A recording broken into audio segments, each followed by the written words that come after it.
and culture and fame and celebrity intersect and collide in our culture is very real. On the one hand, many white people believe in their guts that O.J. is guilty as all get out, and they've responded in tremendous rage and hostility. African Americans who were willing to give him the presumption of innocence, who now have accepted the verdict, have said let him go on with his life. And I think that this case reveals how black and white continue to be rigidly separated and divided, and how we see things in many ways so differently. Even for those who may believe O.J. is guilty, who are black, still understand on the one hand how white rebellion rhetorically and verbally has unleashed this tremendous rage and hostility that we knew was there all the time, but now this becomes the convenient excuse to unleash it for the whole world. How common is it in American society for a person that a jury has found not guilty to constantly be retried? Well, you know, it depends on circumstances, but we've never, I think we've rarely seen anything like this. They say since Lizzie Borden.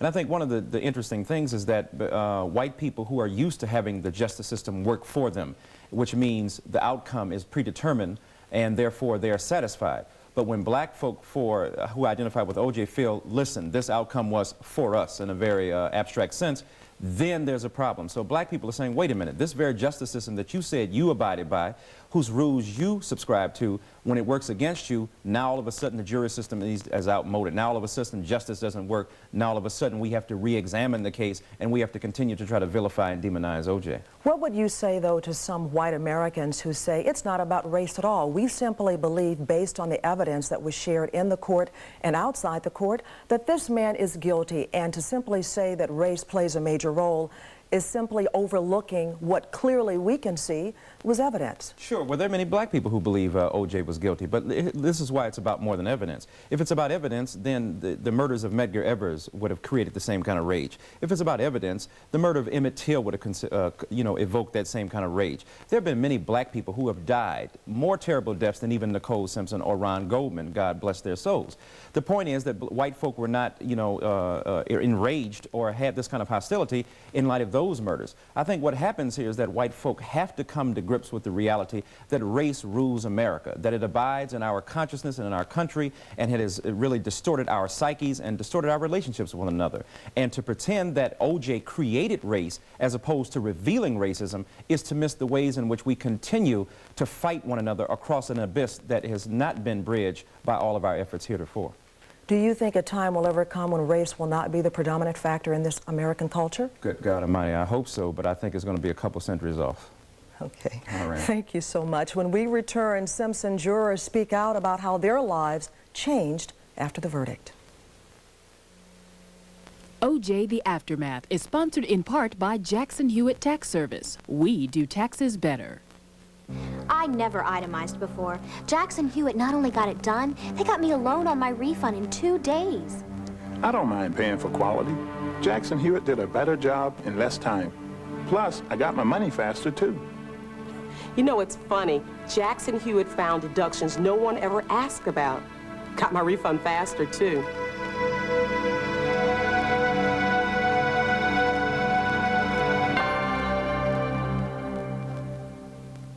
For a new perspective on the news affecting you, subscribe to Emerge, Black America's news magazine. Emerge shares its appreciation of music with you through a special offer of the Impulse Jazz CD sampler. Discover old school with new cool. Duke Ellington, John Coltrane, Pharoah Sanders, and more. Subscribe to Emerge and save when you get 10 issues for $18.95. Plus, receive a free CD with your paid order. So act on impulse. Call 1-800-908-6900. Order now.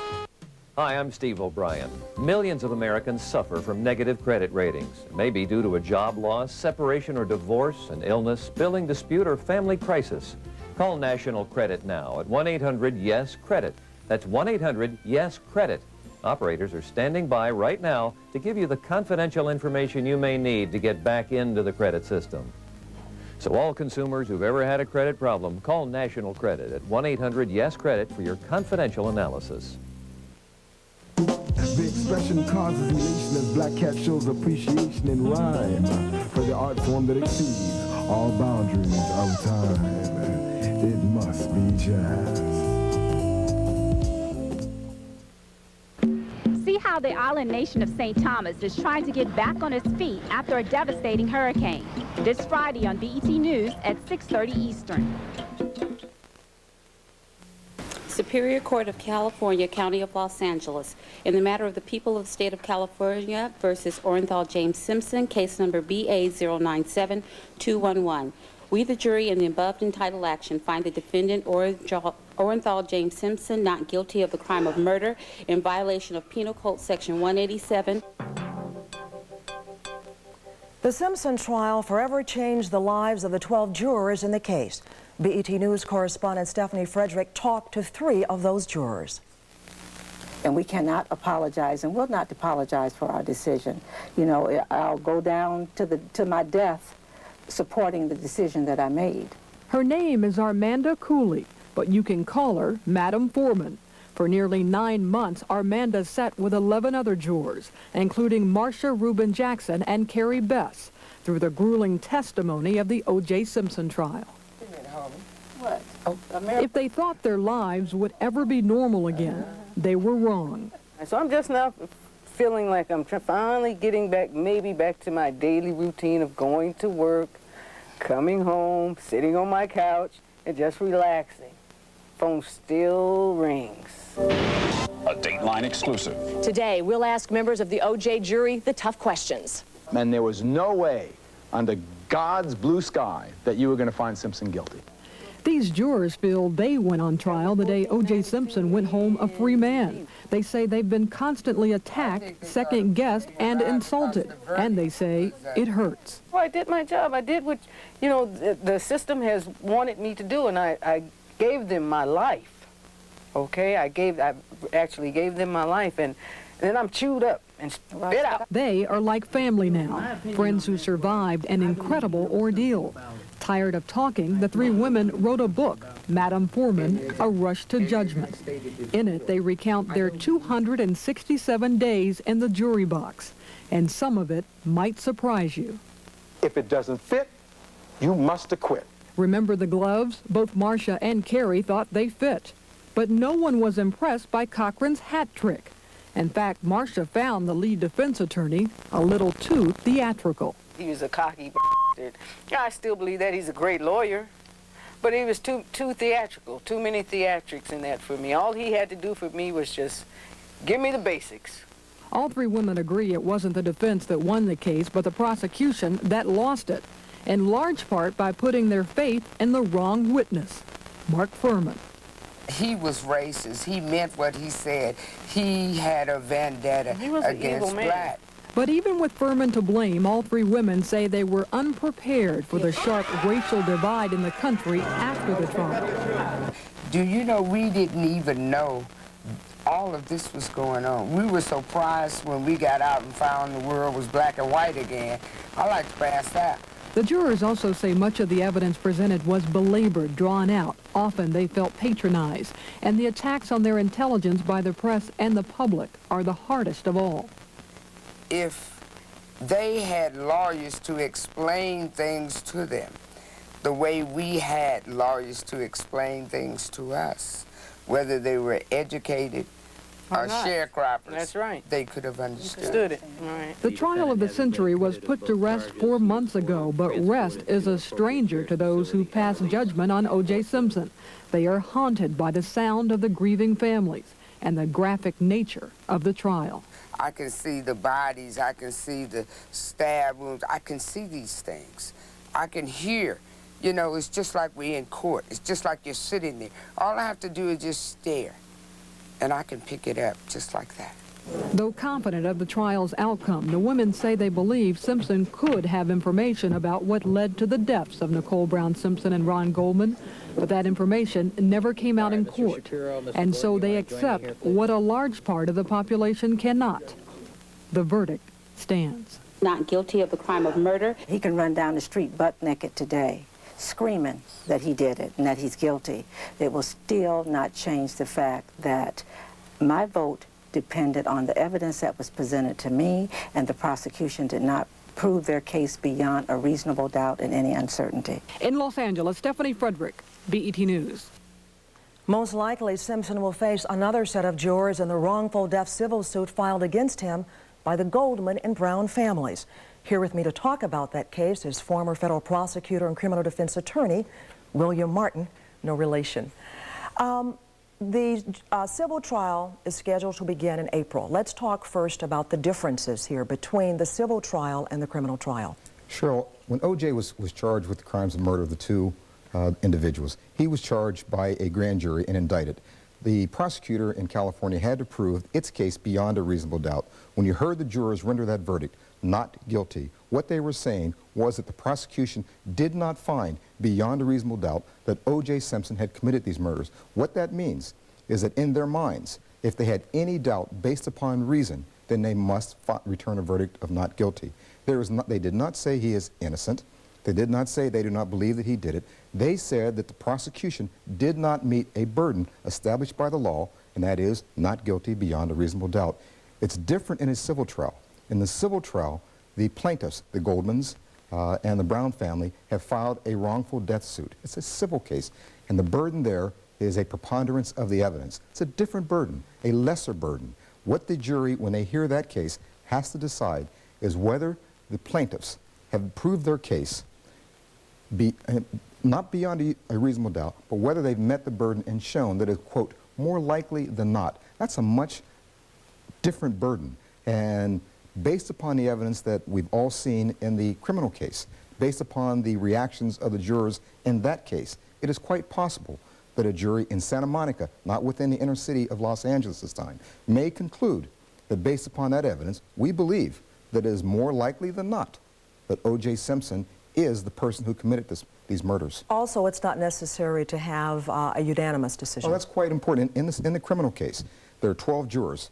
There are 12 jurors in the civil case as well. In the criminal case, all 12 had to rule one way or another. If you'll recall, many people said there's no way that 12 people will decide guilt or innocence. The jury in the first case showed that they could. In a civil case, again, it's going to be much different. They only have to reach a decision by 9 of the 12. So if they reach 9, if 9 agree, they have a verdict. O.J. completed his third day of depositions today in this civil suit.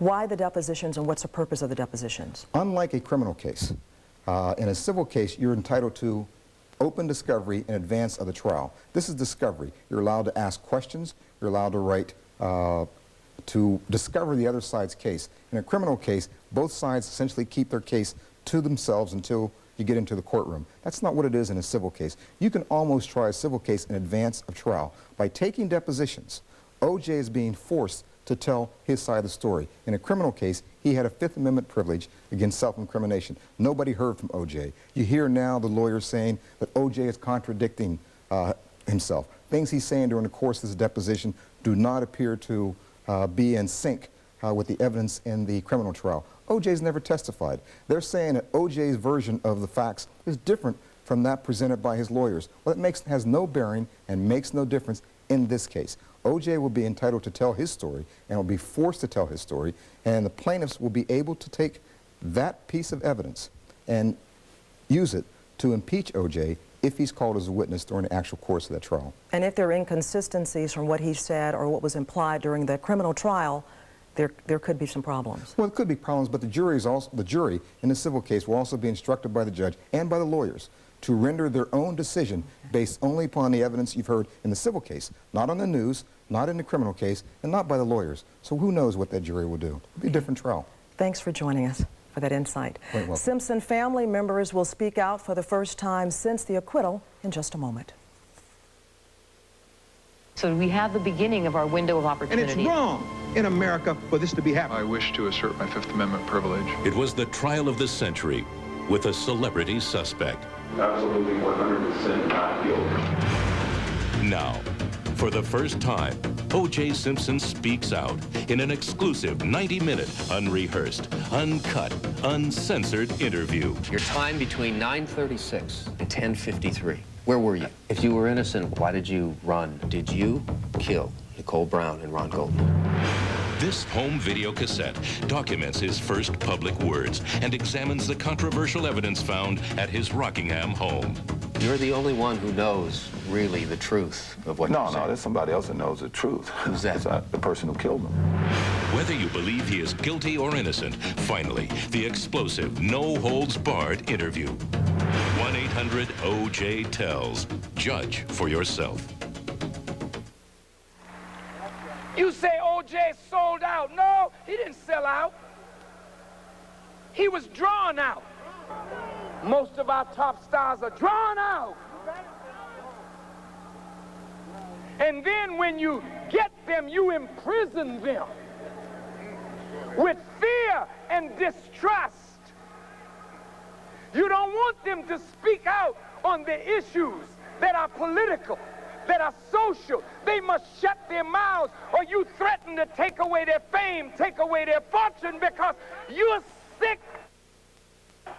Simpson family members are speaking out for the first time about the backlash from the trial. BET News correspondent Renee Kemp reports in this exclusive interview. That experts seldom You remember the disagree on a image of frequent Simpson's basis. family during the months of criminal proceedings. They kept a quiet vigil behind him in the courtroom. But when he was found not guilty, some criticized the family's celebration, calling it unseemly, given that 2 people were dead. In the face of that kind of criticism, Simpson's family has refused to grant any interviews since the verdict, until now. Tonight, in an exclusive interview, O.J. Simpson's family speaks. His mother and matriarch of the family, Eunice Simpson. His sister, Shirley Baker, who became a pillar during the trial. And her husband, Benjamin Baker, who lends moral support. Since the verdict, how has your family managed? Knowing that O.J. was innocent. And therefore we just kept praying and kept hoping for the best and believing that everything would come out all right. So that is how we managed, with the support of all of our neighbors, friends, and people from all over the world. Since the verdict, a rift has opened in America between those who believe in Simpson's innocence and those who believe he got away with murder.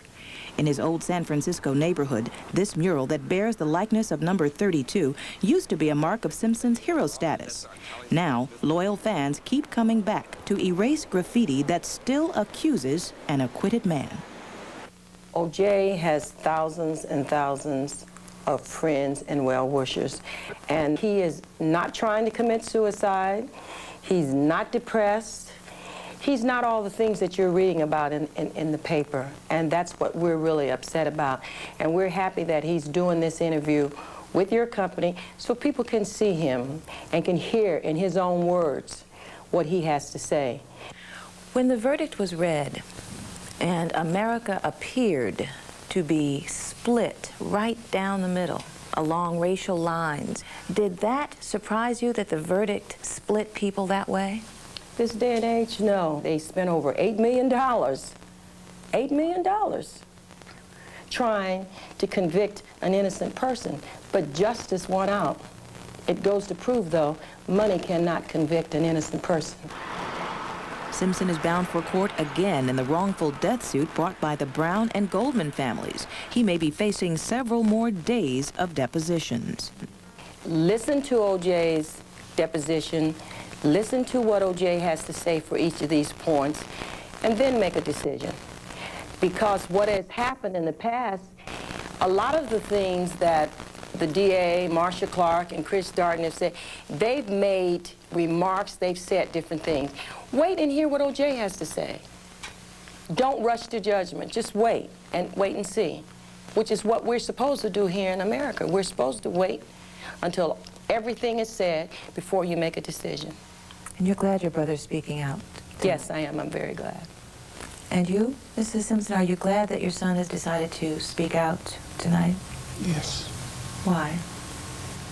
So he can have his chance to express himself and tell the whole world the truth, and not to hear all of this other stuff. Not just hear all this other stuff. And if you could speak to America and tell this country that has watched your family's most intimate moments, what would you say to them? I would say to the American people and all over, have faith in God and trust God, and justice will prevail. Professor Dyson is back with us for this segment. You could tell not only what they had to say and their reaction to the public's outrage over the verdict, but also at the Million Man March. The O.J. verdict was a topic of discussion. What is your reaction to what Minister Louis Farrakhan said?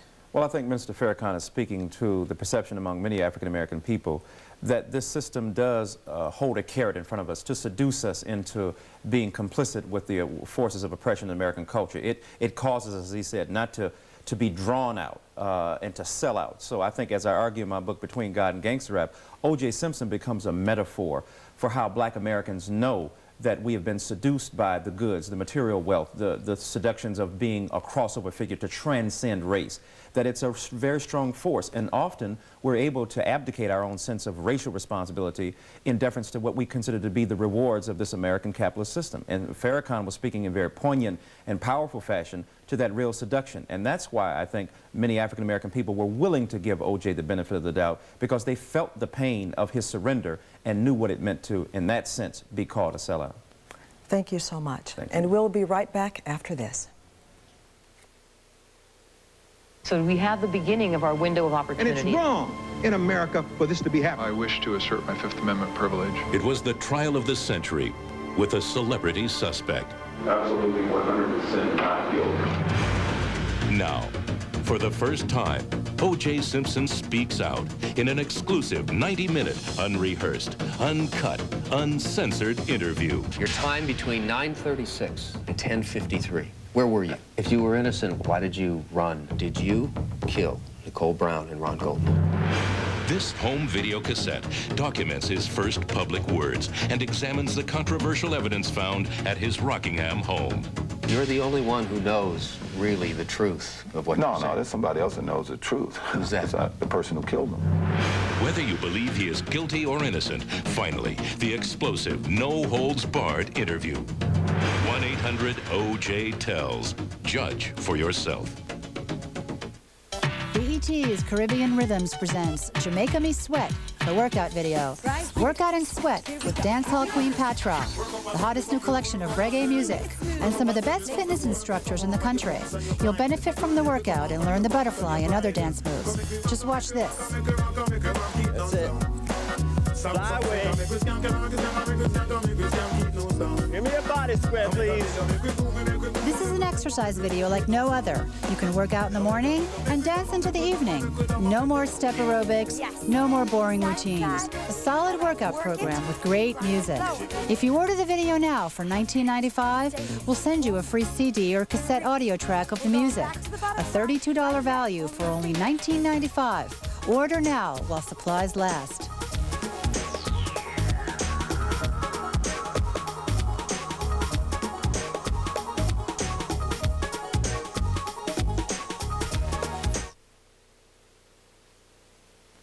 Thanks for joining us for the first part of the BET News special, O.J. Simpson Beyond the Verdict.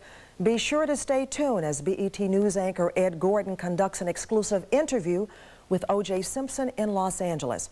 O.J. Simpson is running a little bit late, but that interview will be coming up.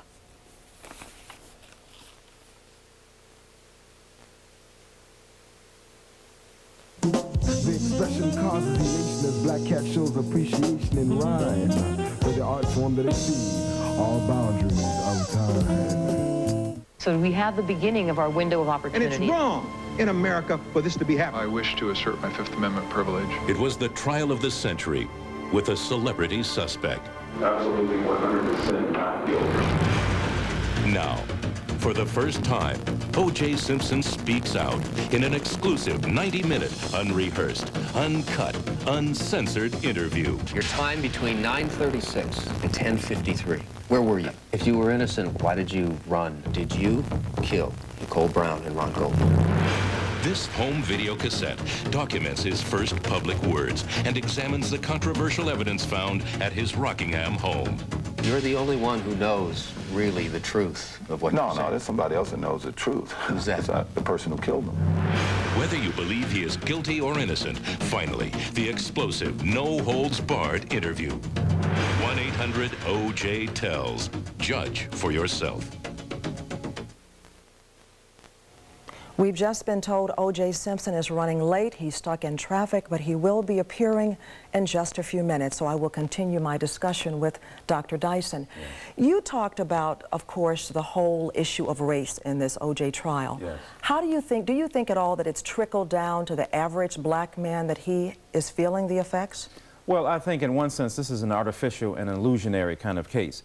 O.J. Simpson is an extraordinary figure and an exception to the average brother on who's facing a capital crime.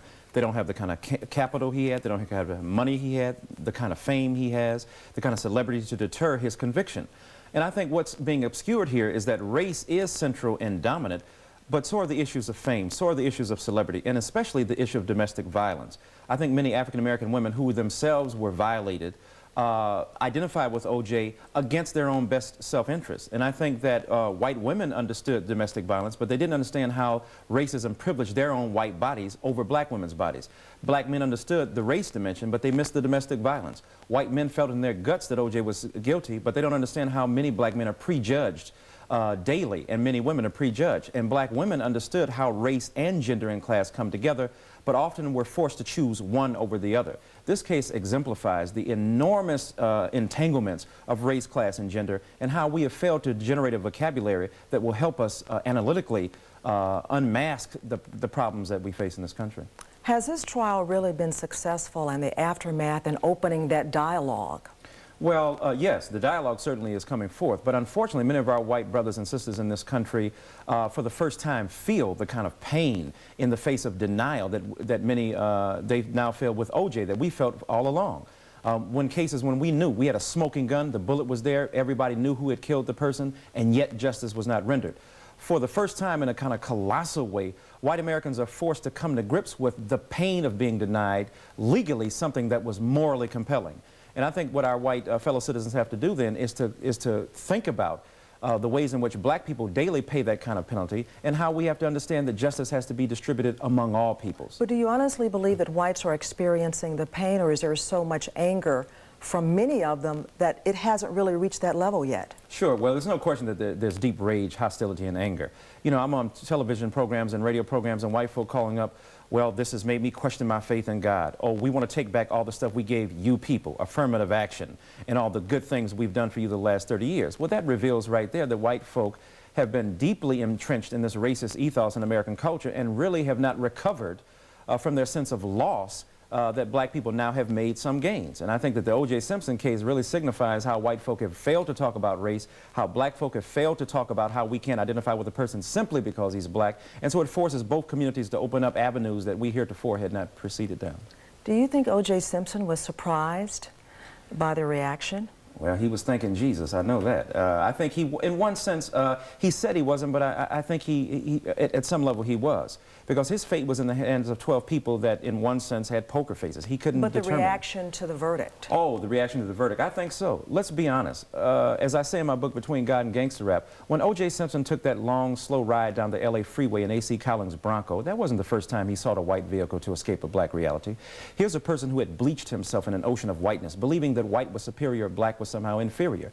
It's ironic that black people, the very black people who now loved and supported him, he is now returning to, while the very white people for whom he lived and in whose atmosphere he breathed have now spurned him. He is a man without a country in that sense, reclaiming citizenship in the democracy of race among African-American people. Do you think there is anything that could change that for him? Well, I think that this reality has forced him to come to grips with the fact that he's got to take black people seriously in ways he hadn't before, that he has to open himself up to how average black people feel, that he's gone through an experience that the average Joe on the street and the average Josephine on the street has faced every day. And so now O.J. has, in one sense, been brought down to a level where he has to confront the tragedy of racism, the reality that black people are called epithets. In his book, I Want to Tell You, he says, when I faced racism in the past, I did two things. I either ignored it or I denied it. He can neither ignore or deny the reality of race right now. How common do you think it is, I should say, if O.J.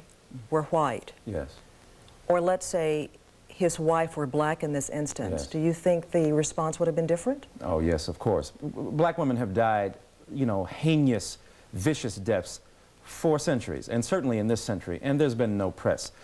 There was rumors that O.J.'s first wife was abused, and yet there was nothing like the kind of outpouring. Of course, because there was a murder in this case with Nicole Simpson, but there's no question that the color of the woman, this was an idealized white beauty, Nicole Simpson. She represented everything that was unapproachable to an African-American man, so that this notion of sexual transgression that O.J. tapped into, the taboo against racial and interracial dating and marriage, certainly was something that angered both black and white people. But because she was this idealized representation of white beauty, O.J. Simpson's case took on these mythic proportions, and unfortunately, race continues to rule even at the level of whose bodies gets to count most. White women's bodies count more than black women's bodies. Black men's crimes are more heinous, at least the perception in American culture, than white men's crimes. I asked you earlier about the average black man being affected by this. Yeah. Some have also theorized that there is a quiet riot going on among whites in terms of how they view blacks as a result of this. Sure. Well, it's not so quiet anymore. I think it's an eruption of enormous proportions, and the magnitude of it is stunning.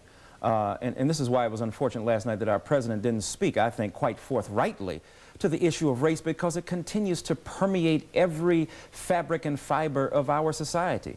Race continues to affect how people perceive one another, how we understand ourselves, what we think our goals ought to be in this country. And I think that white folk have to come to grips with the fact that they can no longer live in what has been called this United States of amnesia. We can no longer refuse to see what, like Edgar Allan Poe's letter, is right before our noses. So what this case has done is forced us to come to grips with the calamity of race, the tragedies of denial, and how amnesia can never, in one sense, substitute for a rigorous, progressive, and aggressive grappling with the issues of race, racism, and gender and class in this country. But at the same time, isn't it somewhat dangerous? We seem to have generalized with this whole case. Sure. A lot of people thinking all blacks of course believed in O.J.'s innocence, all whites in his guilt. Isn't that wrong at all? Of course, it's reductionistic, it's silly, and it's simplistic. I think that many African-American people believed O.J. was guilty, and many white folk believed that O.J. was innocent. And I think that, unfortunately, the news media represented it as if black folk were doing the boogaloo when O.J. was released, and white folk were going, why, why? So part of the problem is we have to understand that many African-Americans were suspicious about the O.J. case, claiming late in his life his allegiance to black people who he had spurned all his life.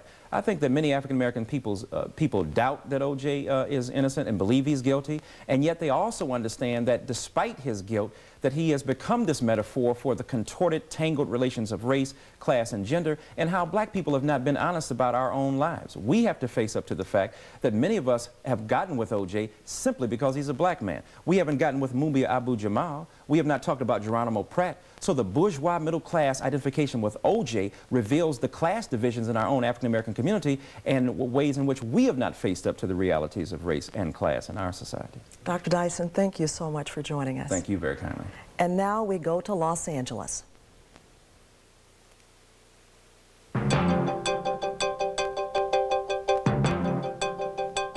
By the reaction to a certain special interest group, they didn't want me to speak. This is America, I'm told. I'm as innocent as anyone else out there. I think one of the great things about this country is our right to speak.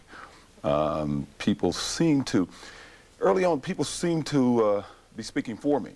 When I would watch TV, I would hear certain talk show hosts and pundits talk about what I was doing and what I was thinking, and they would have their, analysts on analyzing what I was saying and what I was doing and how I was feeling. So I thought the best way to shortcut or circumvent all of that is to just come on TV and tell everybody what I'm thinking and how I'm feeling. And I was surprised at that point to find that there were people that didn't want me to speak even at that point for nothing, for free. Let's see if we can do some of that tonight. Cut to the chase, if you will. Yes.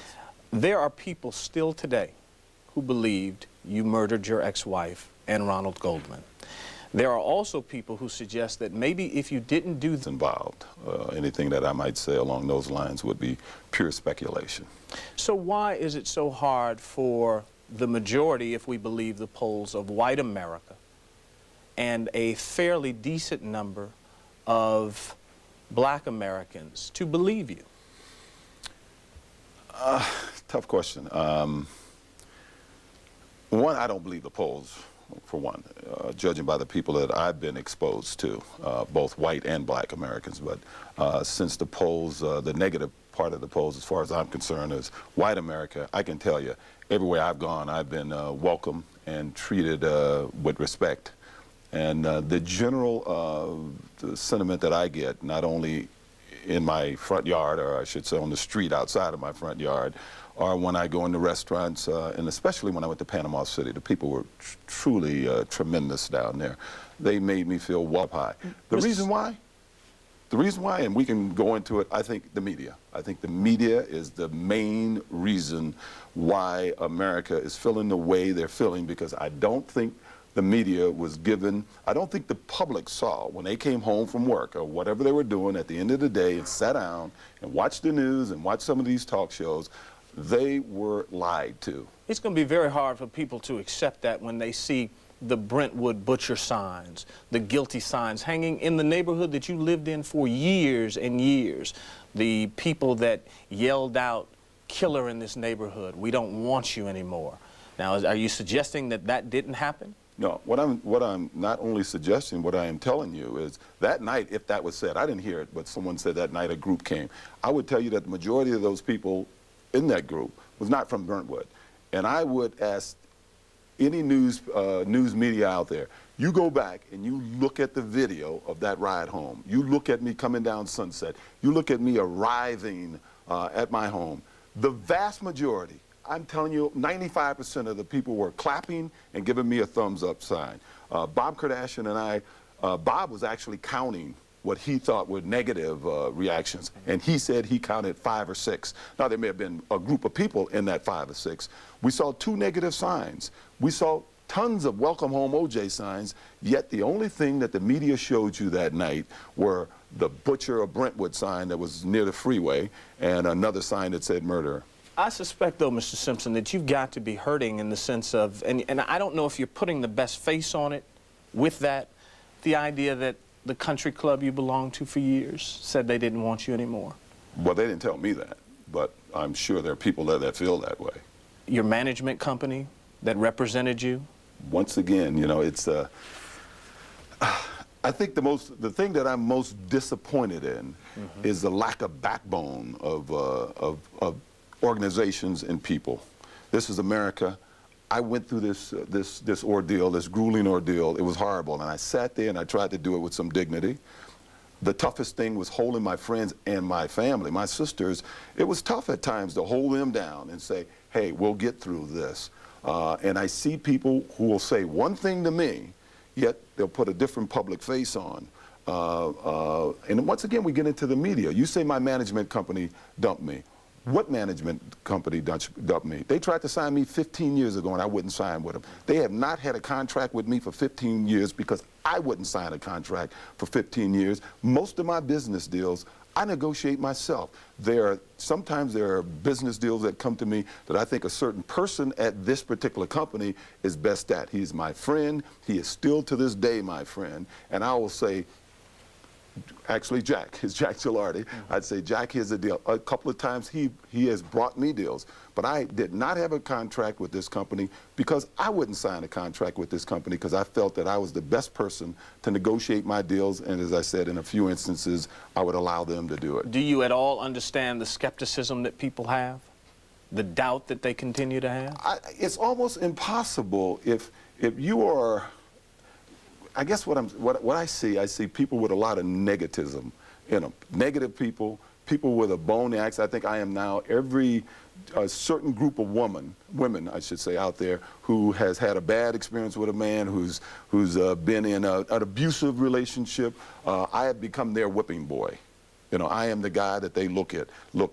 I guess, if I had to read what I've read, if I watched these shows and I heard every night them misrepresenting evidence in this case, I mean totally misrepresenting evidence and just flat out lying. I don't want to, I know they got advertisements for my video, but I talk about specific people in this country who has gone on TV and just flat out lied to the American public. Well, Mr. Simpson, here's the problem that people are having. Let's take two of the issues that you just mentioned.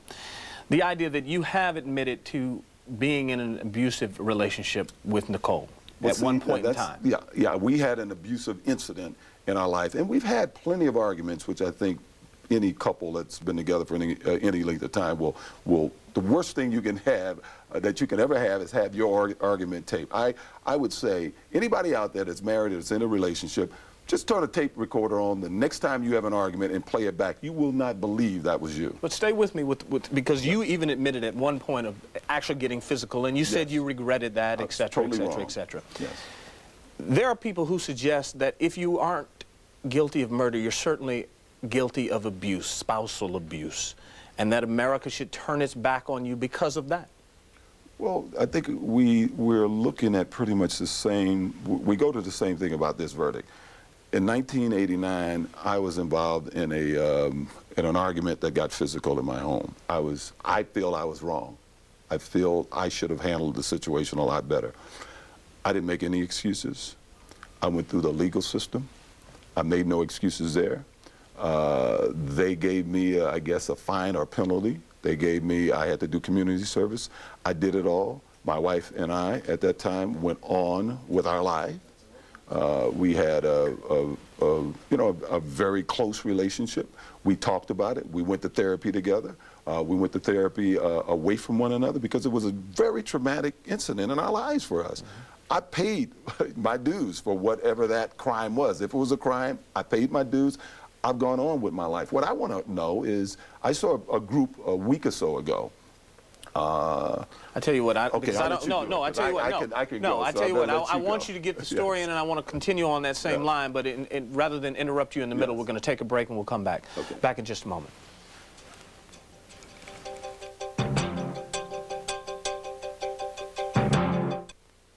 Do you want to know why new Soft and Beautiful Conditioning Relaxer is better?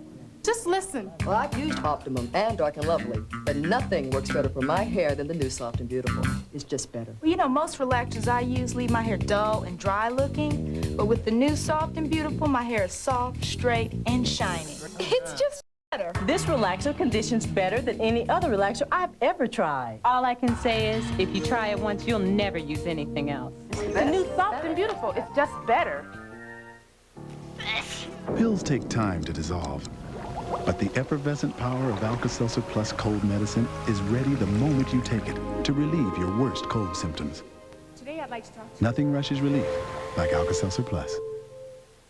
The expression causes elation as Black Cat shows appreciation in rhyme for the art form that exceeds all boundaries of time. It must be jazz. Hi, I'm Steve O'Brien. Millions of Americans suffer from negative credit ratings. It may be due to a job loss, separation or divorce, an illness, billing dispute, or family crisis. Call National Credit now at 1-800-YES-CREDIT. That's 1-800-YES-CREDIT. Operators are standing by right now to give you the confidential information you may need to get back into the credit system. So all consumers who've ever had a credit problem, call National Credit at 1-800-YES-CREDIT for your confidential analysis. I never itemized before. Jackson Hewitt not only got it done, they got me a loan on my refund in 2 days. I don't mind paying for quality. Jackson Hewitt did a better job in less time. Plus, I got my money faster, too. You know, it's funny. Jackson Hewitt found deductions no one ever asked about. Got my refund faster, too.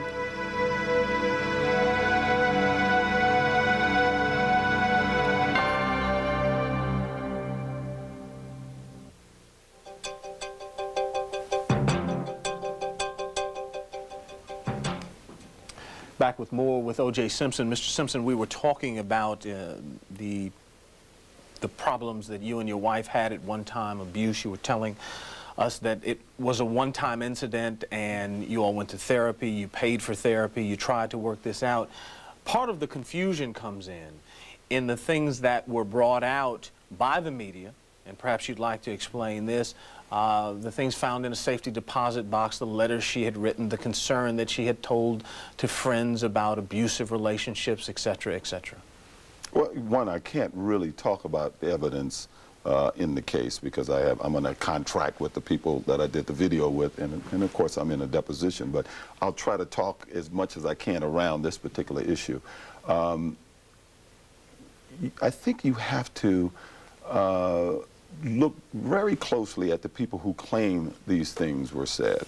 And also, I think you have to, when the time comes, hopefully in this trial, this alleged diary, you will, I think you're going to be real surprised to see what it really was and what it really is, and it was, you know, not exactly what the press has purported it to be. I can say this, and I hope Tony Hoffman, who did this video, will forgive me for this little bit that I have, that I might say that's on the video. After the '89 incident, I think it's pretty clear, and everything that Nicole may have stated in our divorce decree, what she might have stated even during an argument we had in 1993, that O.J. has never touched me since that time. I think it's very clear that when Nicole and I was apart, that when she had some very emotional issues with the men that she was involved with, she came to me.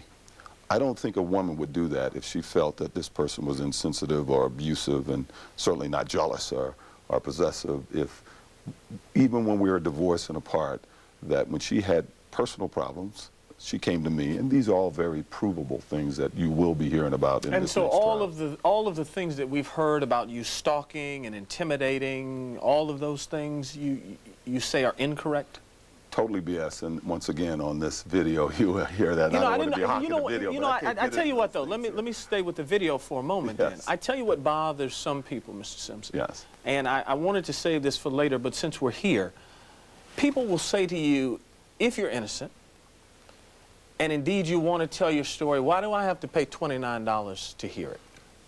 Well, one, because at one point I couldn't speak. I wanted to speak on NBC, and that is the only aborted interview I've ever done. Right. I mean, I ever was involved in. I hear the press say, well, every member of the press, the legitimate press, they've all said, well, he's backed out of 2. CNN will tell you, I'd never negotiated with any person at CNN to do an interview. I spoke with Greta Van Susteren, a person I have a lot of respect for, and I said, when the day comes that I could speak on the record about everything that's in all the evidence and everything that's in this case, that because of my respect for her and her respect for the Constitution, I would sit down with her and do that.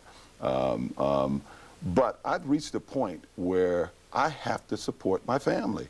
I have to send a check each month for my kids. I'm the sole supporter of my kids. Hopefully in the not too distant future, I'll be supporting them at my home. But to this day, I'm the sole supporter of my kids. I hope to be able to send them to college one day. There are people out there that don't want me to earn a living in any way, shape, or form. They want to run me. I don't know where they want to run me to. But I'm an American. This is my country. I think I've been a good American. I'm just as innocent as any of them. I should have the right to support my family and earn a living, and they have been blocking me or attempting to block me in every other avenue, every legitimate avenue that I have attempted to go down. And this was an opportunity that was presented to me. And if you want to hear it, you buy it. If you don't want to hear it, don't buy it. For a man who crafted an image, and you said earlier that you really negotiated your deals, you crafted, whether it was with you from your USC days and it went on, or whether it was partly Hollywood, because we are here in the land of dreams and visions, you crafted an all-American image for yourself. So you're very image conscious. So in saying that, I would think, as you look at, for instance, the things that you have been criticized, and you say you want the opportunity, so let's deal with some of those. The homecoming party. The idea that the first attempt was pay-per-view. You were going to speak out in pay-per-view. Wait. Let's just get one thing straight. All right. Where is it that my first attempt? My first attempt was NBC. That was my first attempt, NBC. And I spoke on NBC, but I had for the first time, or just about the first time, in the 16-month ordeal that I went to, that all of my lawyers were unanimous for the first time on one thing. Not only my lawyers, but my new lawyers who were coming into the case, that, O.J., you should not do this. They were concerned about a lot of things. One of the main things that Johnny Cochran was concerned about is the fact that I had gone 16 months taking sleeping pills every night. I was coming down from that I really hadn't had time to adjust. My new lawyers, Bob Baker and Phil Baker, they felt that they would prefer to have time with me, to talk to me, to explain to me what might be problems in the upcoming civil litigation. And until they did that and had time to look at the evidence in this case, because they had followed it, but they had their own, I guess they had their own, cases that they were doing. They weren't that totally up on it. But let's take some time. Let's understand what we're facing in the future before you go on TV to speak. Even F. Lee Bailey, who wanted me to speak from day one, came on board and said, O.J., you shouldn't do this at this time. And that's why I didn't do it at that time. But I'm hearing people who were in your corner Yes. from day one say to me, I do have a problem with him selling pictures to the star, having that party. Maybe he should have just come home and been quiet with his... But I hope, Ed, that I get a chance to sit down with you after the video is out, and then we'll talk about that party, that alleged party. Well, stay with me on that party, the alleged party, because that had nothing to do with the trial. The trial was over. You were a free man at that point. Ed, when you see the video, I'll come back on your show, and we'll talk about that alleged party. I explained that entire thing, and I think it's quite reasonable what took place then. Fred Goldman. Yes. Says this week that you won't look him in the eye during the deposition that you're giving. He has been very vocal, perhaps the most vocal person on that side about your participation in the murders, his thought of your participation. They say they won't look in tonight, but certainly they'll hear about it. What can you say to him? What can you tell him? Well, I can't, you know... To convince him that you didn't do this. No, let me say this. Fred Goldman, like all the families in Oklahoma City, like any person this year, and this happening every day all over this country, I have compassion for Fred Goldman for losing a son. I lost a daughter, and now I lost what I feel, as I have stated before, next to my mom, my most favorite person on this earth, Nicole. That portion, I have some sympathy and empathy. I can feel that side of him. I have a side of me that's very angry at Fred Goldman and the Browns, because I know if the shoe was on the other foot and I felt the way they felt, I would save at least 5 or 10% and say, just in case I'm wrong, Gil Garcetti, what the hell are you doing closing this case? We know that some of your people lied, and why did they lie? So I'm a little, there's a side of me that's a little pissed at Fred Goldman and the Browns for that portion of it, that even if they think I'm 100% guilty and they're going to do what they're going to do, and if I was in their shoes, I would probably do exactly what they're doing right now. But I know if I was in their shoes, I wouldn't let LAPD, Gil Garcetti, and these people off the hook. I'd say, hey, there still may be a killer out there. I know there is. And I feel in many ways that they're handicapping whatever efforts that are being made right now to find who may have done this that's out there. That is an emotional, it's obvious to hear you now, that's an emotional thorn in your side from that family, and I suspect more importantly and more especially the Brown family.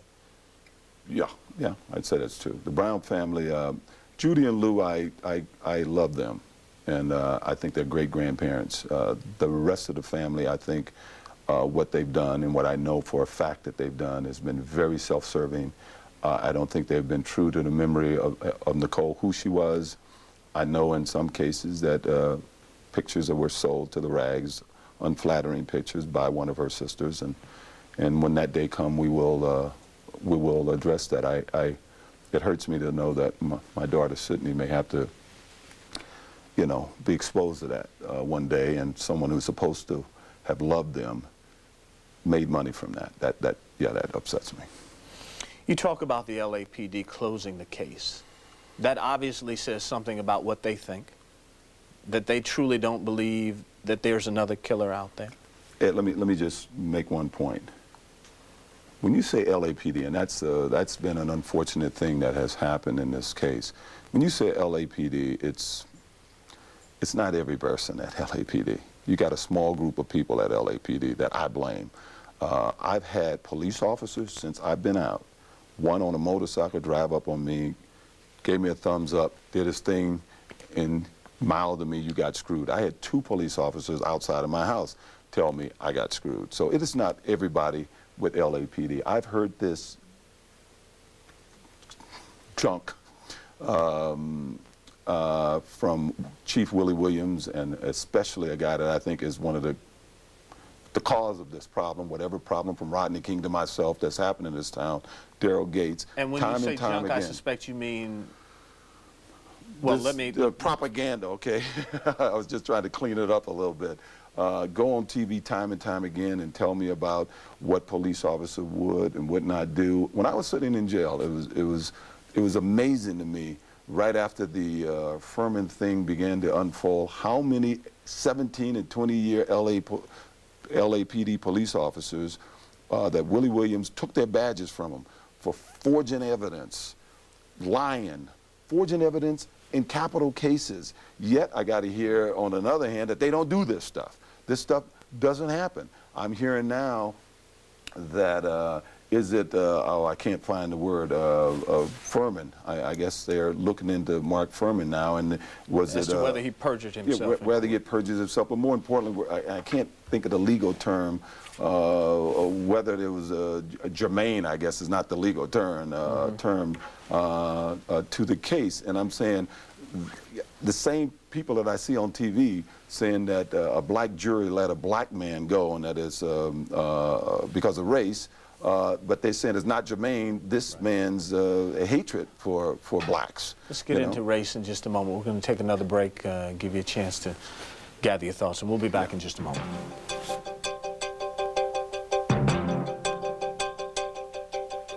Itemized before. Jackson Hewitt not only got it done, they got me a loan on my refund in 2 days. I don't mind paying for quality. Jackson Hewitt did a better job in less time. Plus, I got my money faster, too. You know, it's funny. Jackson Hewitt found deductions no one ever asked about. Got my refund faster, too.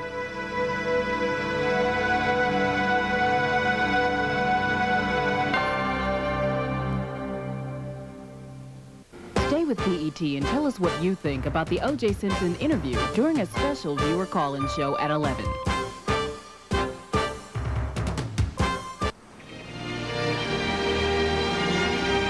In the small towns of the American South, roots ran deep. People held tight. Friendships were forever. And for one family, it was a time that would test their courage. Hey, what are you looking at? And change their lives forever. From the highly acclaimed classic novel comes an intimate and epic story of struggle, strength, don't let nobody beat you down, and destiny. Al Freeman Jr., Felicia Rashad, Leon, and Richard Roundtree in the unforgettable saga of an American family. Once upon a time, when we were colored. Coming to select theaters this January.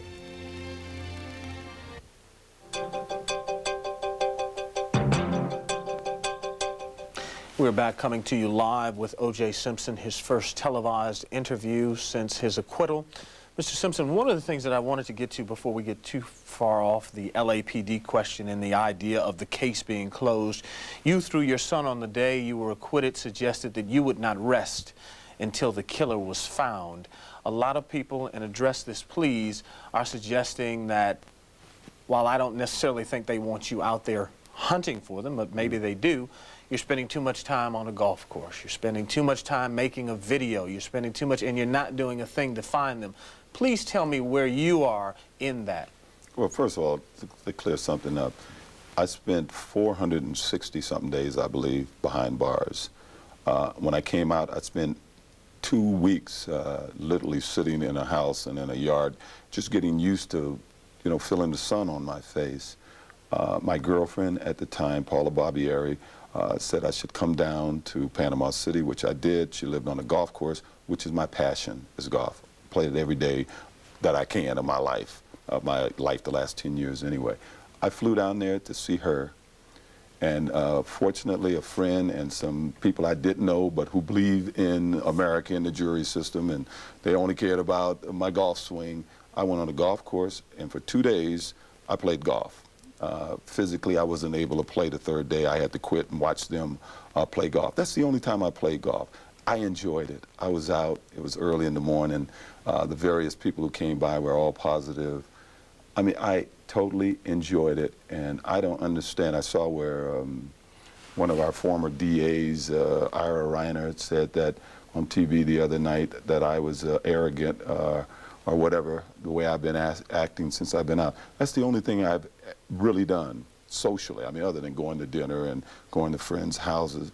That's the only thing I've really done. People want you to be sorrowful. Yeah, they want you I was sorrowful to grieve. They want you I will to grieve for the rest of my life, Ed. And I sat and was sorrowful for 400 and something days. I sat in virtual isolation. I didn't talk to another prisoner. I didn't have any other prisoners around me. They had me in a room by myself, in a row by myself. A guy like Stacy Kuhn, who supervised the beating of a human being, that guy spent easier time than I spent and had $4 million waiting for him when he got out of jail. So don't tell me about mourning and suffering. I sat in a cell by myself. They wouldn't let me speak to another prisoner. When I walked down the halls, they made all the other prisoners turn their backs to me. I mourn, and I'm still mourning for the rest of my life. I'll mourn, but I should have the right to go outside. I enjoy golf. I should have the right to play golf. I am just as innocent as Denise Brown, who is having love affairs. I'm just as innocent as you, who I don't know what you do as a hobby, but I'm sure you've been doing it. Yet, physically, I haven't been able to play golf, but if I was physically able to play golf right now, I would have played 12 more times, but I played twice. I've been out 3-4 months now. I played twice, yet they tell me I'm arrogant. I was in my front yard petting my dog one day. They shot me in my front yard petting my dog. They took clips of people like Kathy Randa and Nicole Povers coming in my house. They showed on some show on TV that I was being arrogant and I was flaunting my lifestyle. Some guy is standing on his car outside of my wall, shooting me, petting my dog in my front yard, watching people who work for me come in and out of my house, and they're telling me I'm being arrogant and I'm flaunting my lifestyle. They go to this lawyer, Gloria somebody, and she is saying it's preposterous, it's insensitive. What's insensitive? Me petting my dog in my front yard? Gloria Allred and Ira Reiner, yes. Two people who have been very public about their feeling. Ira Reiner, a guy who ran for office, part of his ticket was police improprieties or over-exuberance of the police department. He came in, he was the most ineffective DA we've had. I don't think anybody will argue that. He goes on TV and talks about me being arrogant because I played 2 days of golf in the last 2 years. I ain't buying it. Go back for me to what you're doing to find the killer. It's difficult. One, because they block my ability to earn money, I only have a few people working on the case. But you do have people out there working. Yes. It's also difficult because if they follow a simple lead, a simple follow-up, you get something like you got the last few days. I've heard that O.J.'s lawyers are trying to put out that this serial killer, I can't think of his name, Lynn Rogers, may have killed Nicole. My lawyers have said nothing. I was sitting in my living room. I walk in, I got every lawyer that's working with me on this case sitting in my living room 2 days ago, and they're in there almost laughing at this. And I stop and I see what they're looking at, and they got respectable lawyers, good lawyers. One guy who worked for Bob Kardashian in this case saying, oh, it's preposterous what his lawyers are doing. I ask all of you people who've given that report, name one of my lawyers who've done that. But that's what they do, you know. They make up something that's preposterous. I was told this morning by my sister, they had Ron Shipp on TV saying that we're going after Ron Shipp. Hey, if we are, nobody's told me this. I know none of my lawyers who have been working on this case thus far has made any efforts or made any statements about that, even though we knew I feel that this man perjured himself on the stand. Ron Shipp, and I want to see what he's going to say about the girl that was in the jacuzzi with him. If this was really a friend of his wife's and his, we'll see. I'd like them to go out and find out. You investigative shows, go out and find out if that's the real person that was in there with him. And I would suspect that you would say everything that Ron Shipp said on the stand was incorrect. I can't talk about the evidence, but I certainly didn't talk to him about any dream, no. There was no conversation about a dream with Ron Shipp? No. Klaus von Bülow has been compared to your situation in the sense that here's a man who was acquitted of trying to kill his wife. A number of people thought him guilty. When acquitted, he went away. He laid very low. People say, why don't you do that? Why don't you sell the Brentwood estate, Go away for a little while. Go where? What, they want me to go to Africa? Is that what some of those people would want? Go where? I live in L.A. I see people, I haven't seen them. I hear there are people in Brentwood that don't want me in Brentwood. Maybe they are. But I would say this. I think I probably lived in Brentwood longer than 90% of them. They're squatters. If they don't want me in Brentwood, they should leave. This is my home. This is where 4 of my kids was raised. This is where my 2 younger kids were born. This is where I lost a baby. This is my home. And if I can't sit in my front yard and these people are standing on their cars with their video cameras and they're telling me I'm not laying low, how much lower do I have to lay? How much lower do I have to lay? I went to, as I say, Panama City. A golf course is supposed to be this sanctity of serenity. You know, I'm on a golf course with 4 people early in the morning, a golf course that never has a crowd, and the media is chasing me there. If I wave at some people, there was a lot of positive people. They came out, I wave at them. The media, I think the Newsweek puts, oh, he's flaunting the glove. I'm on a golf course. I'm wearing a golf glove, you know? How much lower should I lay? I'm at home 99% of the time. I went and visited my girlfriend once and played golf 2 days in the last, what, 4 months now. How much lower should I lay? Let's talk about race. Yes. You suggested, where should I go? Back to Africa? I'm saying that's what I only, absolutely, but I only use that as a segue to say to you, and it's something that I think you want to address, and I want you to address it.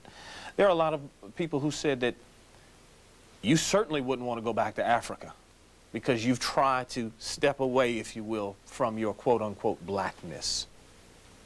You've heard that, I know. No, I heard some people saying that, yeah, I've heard something in that I'm sure you have. Deal with that for me. Well, I don't, you know, I am black. I was raised black. When I give money, I give it to black causes. I support all the kids in the neighborhood, at least for the last 20 years or so. In the neighborhood that I grew up, I send a check every year to pay for all the uniforms, to pay for the trophies. But you know what they're saying, Mr. Well, Simpson. okay, I mean, you know what they're saying. I play golf. Wherever there's a golf course, that's where I am. And I don't care who's on that golf course. When I'm on the road, when I'm in New York, if LT is available, I call LT. When I'm in Florida, Lawrence Taylor. Yeah, if Nat Moore is available, I play with Nat Moore. Jim Brown even I've invited to come and play golf with me. When I've gotten involved, there's a national society called the Lynx, and here they have the Angel City Lynx. When they were given a scholarship, I contacted them. I wanted to help because they were giving scholarships to young black men. I said, how can I help with this scholarship?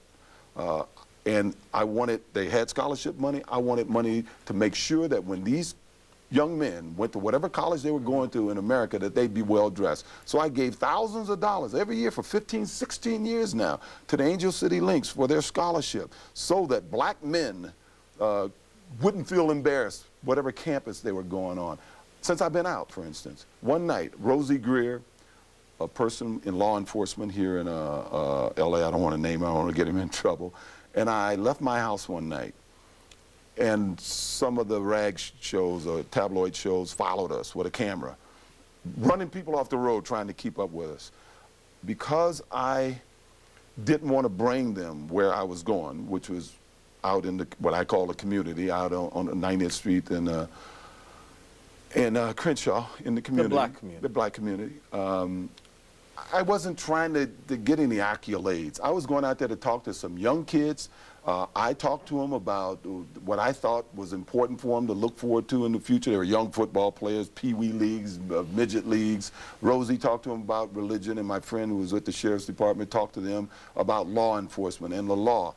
Because I ditched this camera, it's as if, you know, the story was I went to some bar or some cafe, but because I'm not looking for people to reward me or to get accolades for things that I do, I don't need it. I don't need people to know that I give a scholarship to a black man every year. I don't need them to know that I buy trophies and uniforms for my neighborhood, which is predominantly black. I don't need that.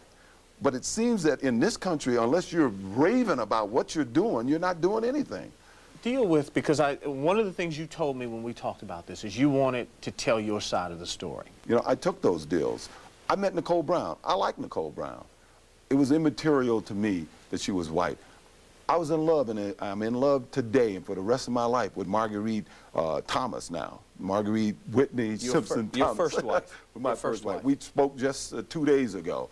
We spent Christmas together. I love her. I didn't look at her color when I met her. This was a woman I was in love with. Nicole was a woman that I was in love with. And Paula Barbieri was a woman that I had a lot of feeling for and I loved. And I love her to this day also. So the reports that we see in the media about you only wanting to deal with white women, that you're running away from your blackness, that you were embarrassed that you were black. Why? Well, I like me. I've liked me my whole life. One thing I was never embarrassed about anything that I've done. I've been ashamed in '89, obviously. That was something I wish hadn't happened in my life. Right. One very quick question before we go to break. Do you believe you'd see the cold shoulder you're receiving now if indeed it had been your first wife, a black woman and a black male companion who were killed? No, I've thought about that. Thought about that in jail. I don't want to give it a lot of breath, but no, I don't. And you say that speaks simply to racism in this country? Yes. All right, we'll take a break. We'll be back in just a moment.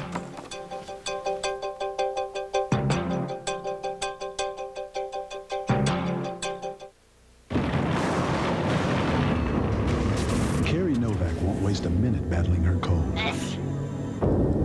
Pills take time to dissolve, so she'll rush relief with the effervescent power of Alka-Seltzer Plus cold medicine. It's ready the moment you take it. Rushing powerful medicines to soothe your aches, relieve your runny nose, free your breathing. Okay, now, today I'd like to talk to you. Nothing rushes relief like Alka-Seltzer Plus. Or rush relief with new great-tasting orange-flavored Alka-Seltzer Plus. I never itemized before. Jackson Hewitt not only got it done, they got me a loan on my refund in 2 days. I don't mind paying for quality. Jackson Hewitt did a better job in less time. Plus, I got my money faster, too. You know, it's funny. Jackson Hewitt found deductions no one ever asked about. Got my refund faster, too.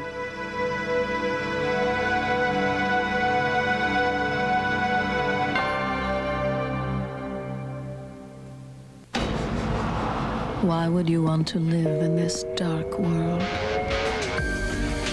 Step into the light with Silk and Mist pantyhose from Legs.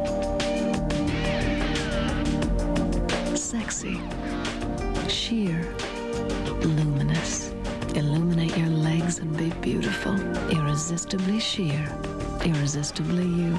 Silk and Mist. Nothing beats a great pair of legs. Hi, I'm Steve O'Brien. Millions of Americans suffer from negative credit ratings. It may be due to a job loss, separation or divorce, an illness, billing dispute, or family crisis. Call National Credit now at 1-800-YES-CREDIT. That's 1-800-YES-CREDIT. Operators are standing by right now to give you the confidential information you may need to get back into the credit system. So all consumers who've ever had a credit problem, call National Credit at 1-800-YES-CREDIT for your confidential analysis. If you would like to purchase a transcript of the Simpson interview, please send $8 to Burrell's Transcripts, Post Office Box 7, Livingston, New Jersey, 07039-0007. To order by phone, please call 1-800-777-8398.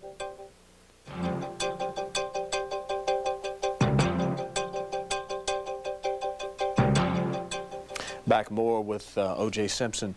Mr. Simpson, let me ask you this. We talked about trying to be reacclimated, if you will, to freedom and getting back into society. Do you ever think that you'll see normalcy in your life? Yeah, I mean, I do believe that as time goes on, I think time, as they say, heals all wounds, but you know, this is America. I believe in people, and despite what the polls tell you, you know, obviously, what I call the black community have been so supportive. And you said something earlier about what I'm doing. Maybe I have to be more visual. Maybe I have to, just be more visual about some of the things I do. I didn't feel that I needed to bring attention to myself in the past, but I am so appreciative of the support I've gotten from the community. At the same time, white America, the calls I get now, I think 60% are probably white. And it's almost a shame that they have to identify themselves as, I'm a white American, I'm a white 60-year-old lady. And, but Mr. Simpson, let's be fair. Most of the people that, perhaps not yourself, but those of us on the outside see, talk to white Americans, believe you're guilty. But I can't take that as just an overall white Americans. Maybe there's a lot of them out there that do, but I know a lot of them have been very supportive. And I think in the long run, we'll look at this decision. We do have a jury system that has worked for 200 years. I don't think anything like this has ever happened before, where all of a sudden they're questioning the jury system because of one trial. But and it's going to last for hopefully 200 more years. And I don't think I'll ever be doing ads on TV. I hear these guys said he's trying to get his image back. Let me tell you something. I have not hired a PR department. I mean, all these other people are trying to raise money on TV to fight me. They hired police departments. I'm watching people that are supposed to have fair and equal talk shows, telling my lawyers to come on their talk shows if they're ready. Yet they've taken a side. They've made it clear to the American public who they support. They'll take an ad for the Browns or the Goldmans, and they'll put a number on that TV for you to send money to help fight O.J. in court. Essentially, that's what it's for, the legal funds to fight O.J. At the same time, when our people go on that show, even to try to buy ads on that show so that I can earn the money to support myself in a court of law, they won't allow that. Now, you tell me, is that a prejudice? What is that? When a network will do that, when a network or a local station, I saw KTLA one day had the Goldman Fund or the Brown Fund on TV so that you can send money to fight O.J. Simpson in court. Yet, we try to buy time on that show so I can earn my own money to defend myself in court. They don't give me that. Now, you tell me that's the American way? You tell me that this network or this show is being fair and equal, and that all people in this country are equal and have an equal right? No, there's something wrong there. And that's why I'm faced with what I'm faced with now, because they've taken a side and they I guess, present themselves as being legitimate when and they're not. They're not unbiased, I should say. I've got a hard break in 3 minutes. I want to get this in before we have to take that break. The idea that you have to deal with your children, talk to them about what has happened. People want to know, how are you doing that, and whether or not they have any doubt in their mind. Well, you know, obviously my son is so young, I don't really think he's thought about it. That was the toughest thing for me that first week, is that when I had both kids, they seemed so happy and they were so loving, and they weren't even aware of what happened, that they had lost Nicole, who is just an incredible mother. I mean, she was, you know, like my mom. I think Nicole was the most attentive mother I've ever known. But my kids are loving kids. When they're with me, they want to have fun. You know, we love each other. I love them. They love me. I think the toughest thing for me to deal with right now is the thought that maybe I'm going to have to fight for them, which is amazing to me, because there's one thing Nicole was always quite adamant about, was that I was a great father. Whenever, even after we were split, if she was taking a trip, she'd call me first before she'd call her mother to keep the kids. Yet, I suspect that we may see them try to you know, take my kids from them, which I can't believe could happen. I've seen in America, I've seen kids being torn away from foster parents, you know, going to their paternal parents, and I just can't imagine that happening, and hopefully it won't. The deposition that you're involved with this week, there are reports that there are conflicting stories now. That's what the media is reporting. Yeah. I just want to give you an opportunity. We've heard that side. I know you're not going to talk about, obviously, what you've talked about in the deposition, but you feel confident that you are not giving any conflicting stories from what was told in your criminal trial to what you told the last 3 days. Let me say this. I'd be willing for them to take my last 3 days of depositions, Bobby Aries' deposition, show that to a jury and let the jury decide. All right. I'll do that, guys. I know they're watching. I'll do that, guys. All right, I'll take a break. We'll come back in just a moment.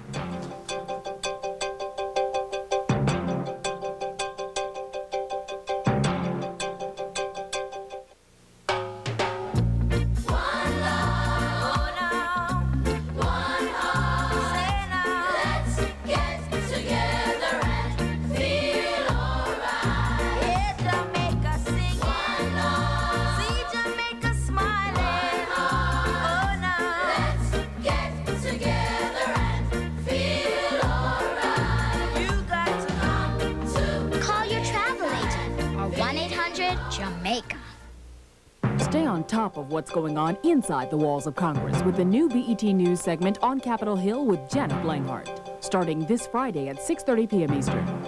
For a new perspective on the news affecting you, subscribe to Emerge, Black America's news magazine. Emerge shares its appreciation of music with you through a special offer of the Impulse Jazz CD sampler. Discover old school with new cool. Duke Ellington, John Coltrane, Pharoah Sanders, and more. Subscribe to Emerge and save when you get 10 issues for $18.95. Plus, receive a free CD with your paid order. So act on impulse. Call 1-800-908-6900. Order now. Give the gift of YSP and they'll unwrap more than a magazine, like knowledge, awareness, and pride. The more you give, the more you save. Save up to 50% off the cover price when you give more than one gift. The first gift is $14.95. All others are only $9.95. Plus, for each subscription, you'll receive the YSP Video Mix 2, featuring videos and performances from the hottest artists. Just call 1-800-228-1188 and give them what they really want this year. YSP Magazine.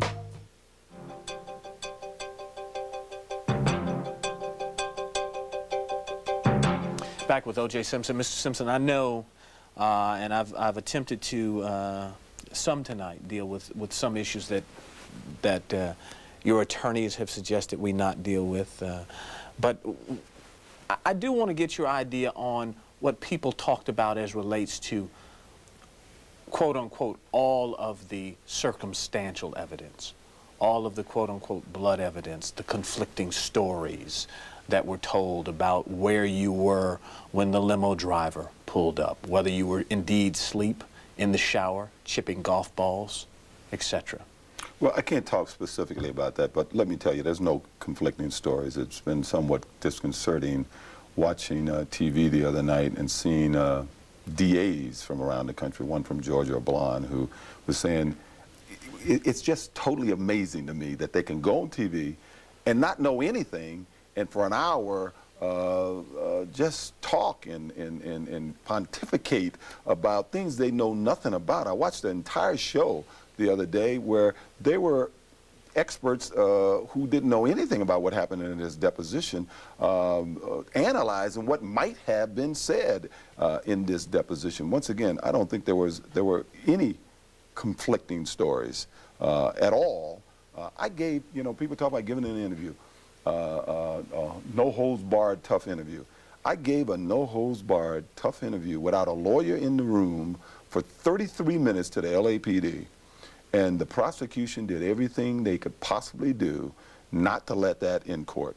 Our lawyers from time to time, time after time, tried to get that statement on the record in court, and they didn't want it on the record in the court. And I'll tell you, there's nothing, in my opinion, nothing conflicting. And in that 33 minutes, if we obtain that tape, we would know where you were during that time?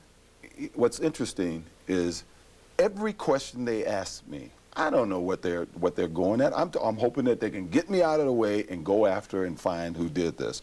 Everything they asked me, I answered as honestly as I could and as accurately as I could. Were you chipping golf balls? I don't want to talk about that. It's on the video. Exactly what I was doing is on the video. Well, give America something for free, Mr. Simpson. Well, I'm giving them a lot for free. I mean, as I said, I gave them a 33-minute interview for free. It's the prosecution, the LADA's office, that didn't want to give it to them on the record for free. It was right there for them. So, I can at least find out where you were at that time. Chipping golf balls, sleep, shower. You can find out for $29.99. Yeah, for $29.95. I have another lawsuit. I spent a career, and I like to think a career that I was gracious to people. I like to think I was modest. I spent and I worked my butt off for what, 20 years to attain a certain wealth, and it's all gone. And I need to defend myself, and I need to raise and support my family. Let me hit this break. When we come back, I want to ask you about your life. Back in a moment.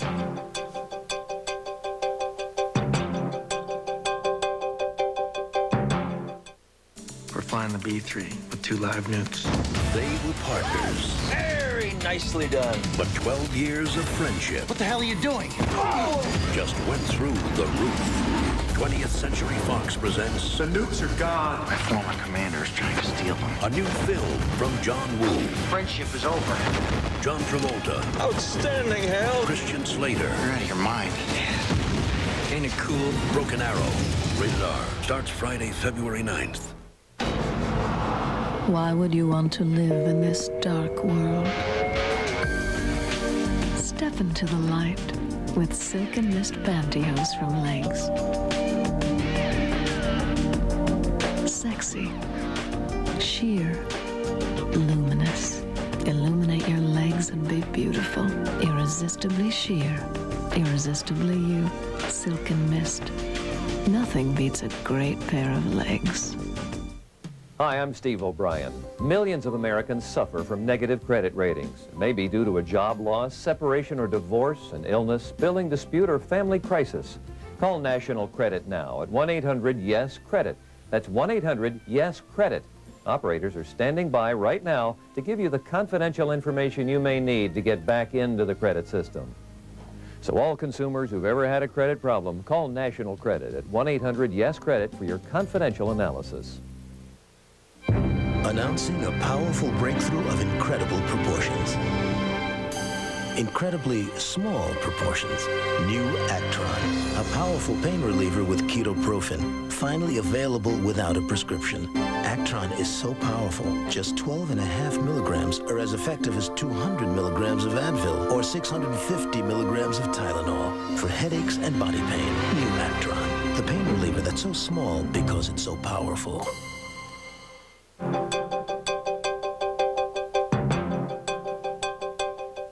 Back with O.J. Simpson. Mr. Simpson, one of the things that people are concerned about, particularly African Americans, is whether or not you indeed fear for your life. There is a lot of hatred out there, whether we differ on the numbers of people, but it is very intense for you. Do you at all fear for your life? You know, I can't give it any thought. I try to be positive. My lawyers and family have insisted that I have security, which I have. But you know, I can't live my life in fear, you know, and as I said, the negative, I try to ignore the negative and focus on the positive. If anything positive came out of this is, first of all, I know that I got some great friends who would just do just about anything for me, you know, in your life. They say if you got one good friend, you're way ahead of the game, but I got so many. I'm starting with Al Collins, AC. I got Bob Kardashian.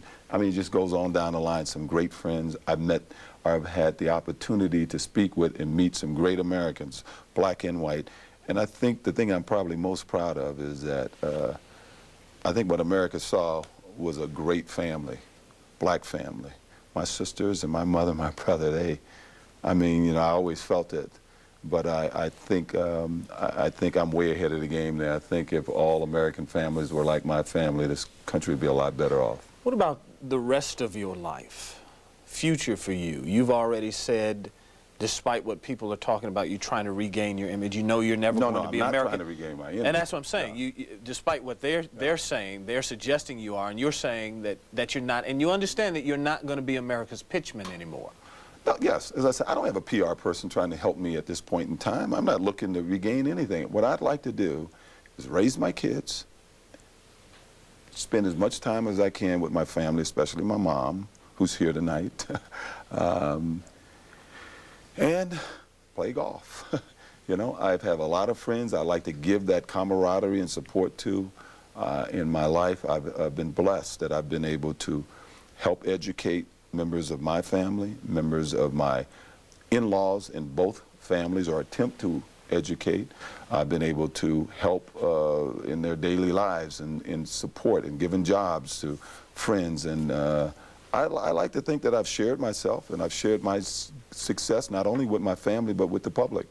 I may not be able to do that anymore. I would just like to be left alone, raise my kids, and as I said, my hobby and passion is golf and play a little golf. I've got about 2 minutes left, Mr. Simpson.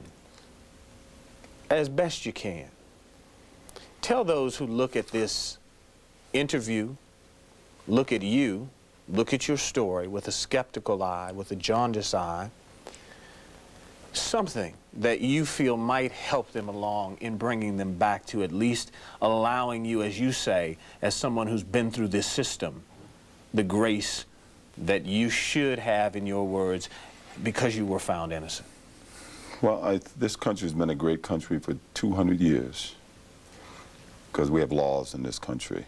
And like them or not, people have abided by those laws. There have been decisions made. Mike Tyson, a decision I didn't necessarily agree with, but he was convicted. He served his time. Many people in America say he's a racist. I mean, a rapist. I was accused of a crime. I feel vindicated in the court of law. I shouldn't be called anything but O.J. Simpson at this time.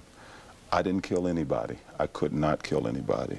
Nicole Brown Simpson was the mother of my kids. She was a great mother. It hurts me today to know that my kids will not know her as a mother. I certainly would not have left my kids there to see that sign, that horrible, gruesome scene that was outside her house. I love my kids. I love Nicole. I could not have killed anyone, and I did not kill anyone. I'm an American, and I just want to be treated like an American. I want people to treat me the way I treated all of you, and for the last 20 years, I've met thousands, hundreds of thousands of people, and I treated you what my mother always taught me, do unto others. I treated you like I wanted to be treated, and that's the only thing I'm asking now. If you don't like me, leave me alone. I'm not bothering you. Let me raise my family and give me the opportunity to earn a living and support my family and friends. All right. As best I can. O.J. Simpson, thank you for joining us tonight. Thanks for giving me this opportunity. All right, thank you very much. Thank you. For all of us at BET, I'm Ed Gordon. Thanks for joining us. Stay tuned for a one-hour live special hosted by BET's Bev Smith. She'll be joined by George Curry, editor-in-chief of Emerge magazine. They'll be taking your phone calls and reaction. Again, thanks for joining us. Good night.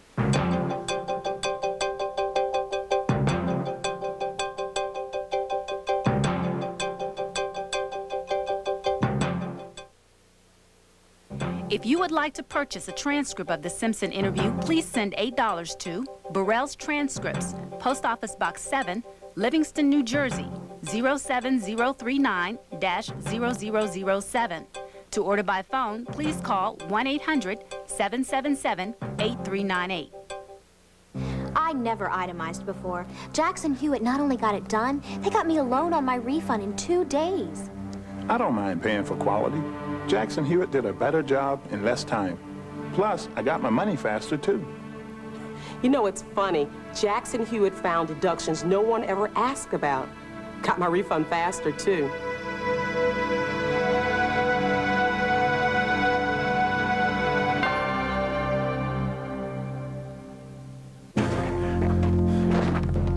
Peter Barnes can't wait to shake his cold. Pills take time to dissolve, so he'll rush relief with the effervescent power of Alka-Seltzer Plus cold medicine. It's ready the moment you take it, rushing powerful medicines to soothe your aches, relieve your runny nose, free your breathing. Nothing rushes relief like Alka-Seltzer Plus, or rush relief with new grape-tasting orange-flavored Alka-Seltzer Plus. The remainder of Video Soap will not be seen tonight. Stay tuned for O.J. Simpson, Beyond the Verdict, Your Response, a BET special presentation.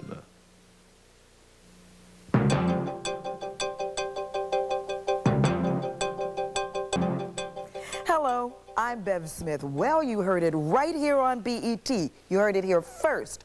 O.J. Simpson's first exclusive interview with my colleague BET News anchor Ed Gordon. Now it's your turn. Tell us what you think about O.J. Simpson in the interview. Have your opinions changed about O.J. Simpson, or have they remained the same? Call us and let us know. The number to call is 1-800-344-2388. Our phone lines are open. 1-800-344-2388. If you live in the Washington, D.C. metropolitan area, the number to call is 202-832-0736. 202-832-0736. We want to hear from you. Joining us in the discussion are George Curry, editor-in-chief of Emerge magazine.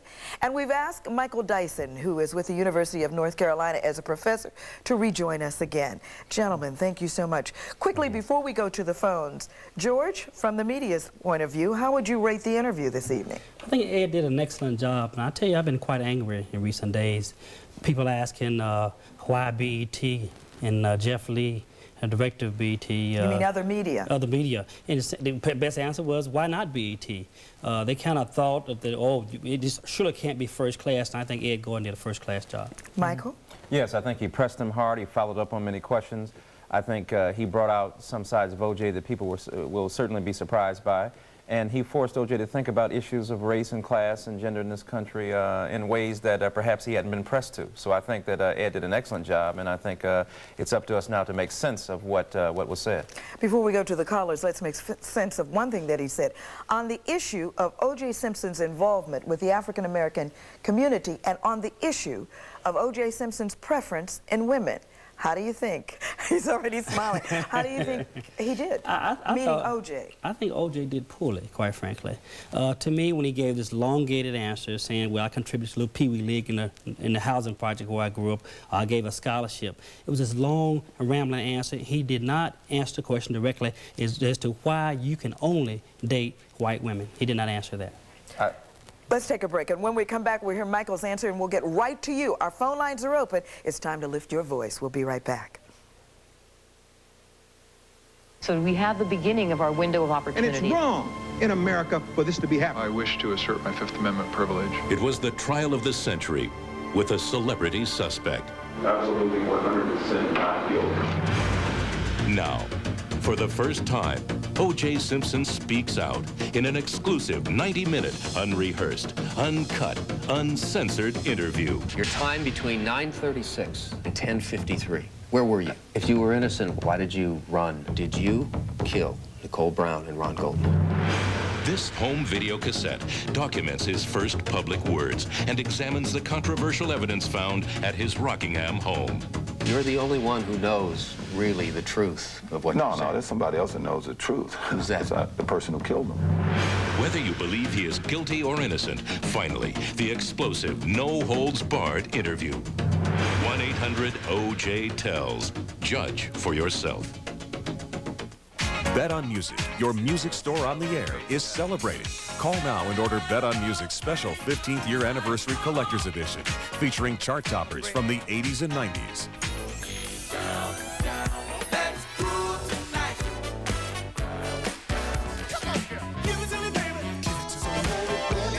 36 hits in this one-time only offer.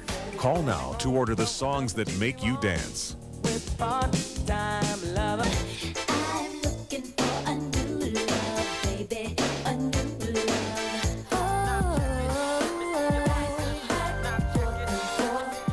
The songs that tantalize your innermost senses.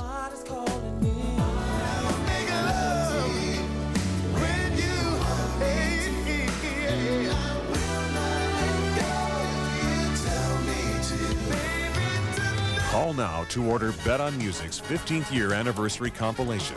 Over 2 hours of solid hits.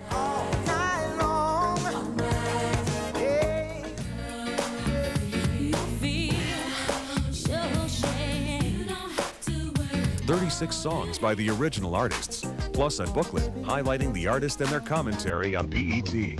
Yours now for only $29.95 for cassettes and $39.95 for CDs.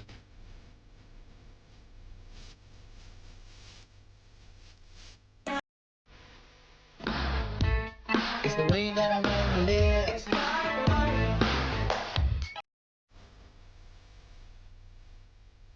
The word is, Bet on Music's 15th year anniversary special collector's edition is available for a limited time only. Don't miss this celebration. Call now to order.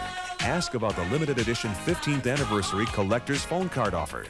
Operators are standing by, no CODs. I did not commit those murders. I couldn't kill anyone, and I don't know of anyone that was involved. Anything that I might say along those lines would be pure speculation. Welcome back. O.J. Simpson speaking live for the first time since the trial.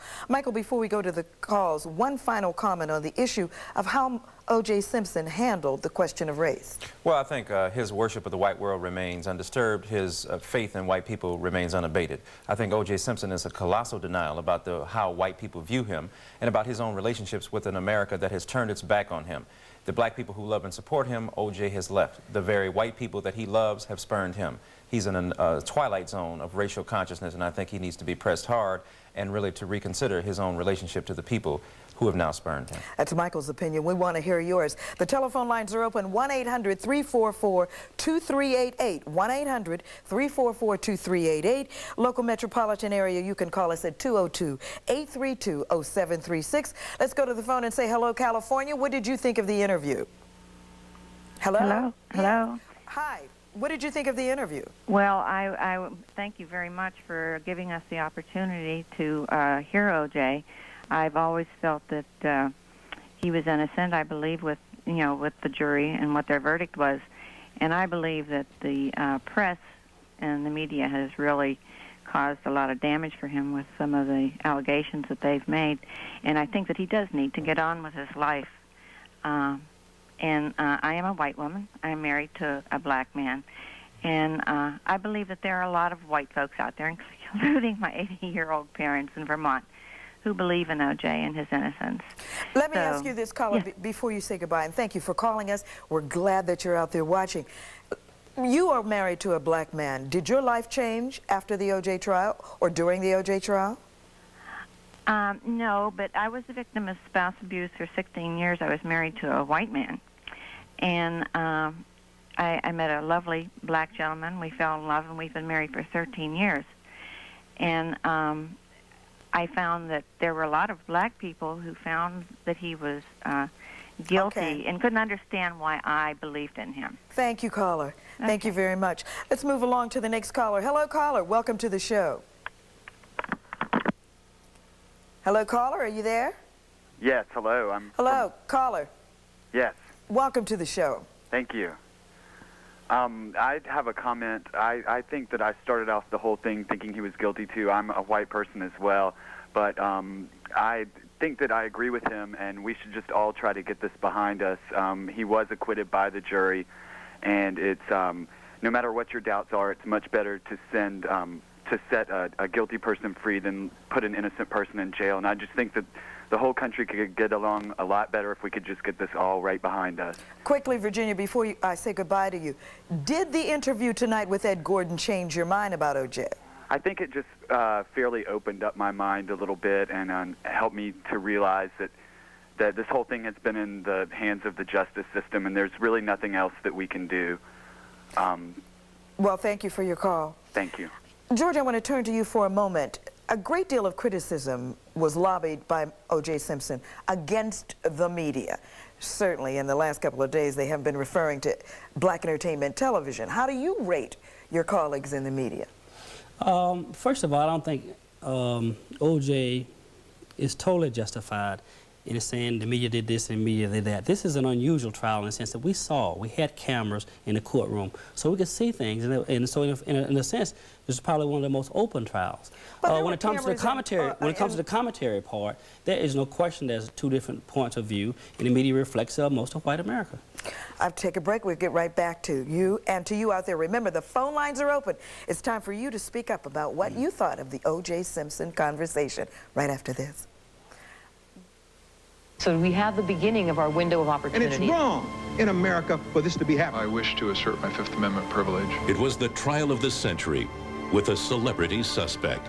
Absolutely 100% not guilty. Now, for the first time, O.J. Simpson speaks out in an exclusive 90-minute, unrehearsed, uncut, uncensored interview. Your time between 9:36 and 10:53. Where were you? If you were innocent, why did you run? Did you kill Nicole Brown and Ron Goldman?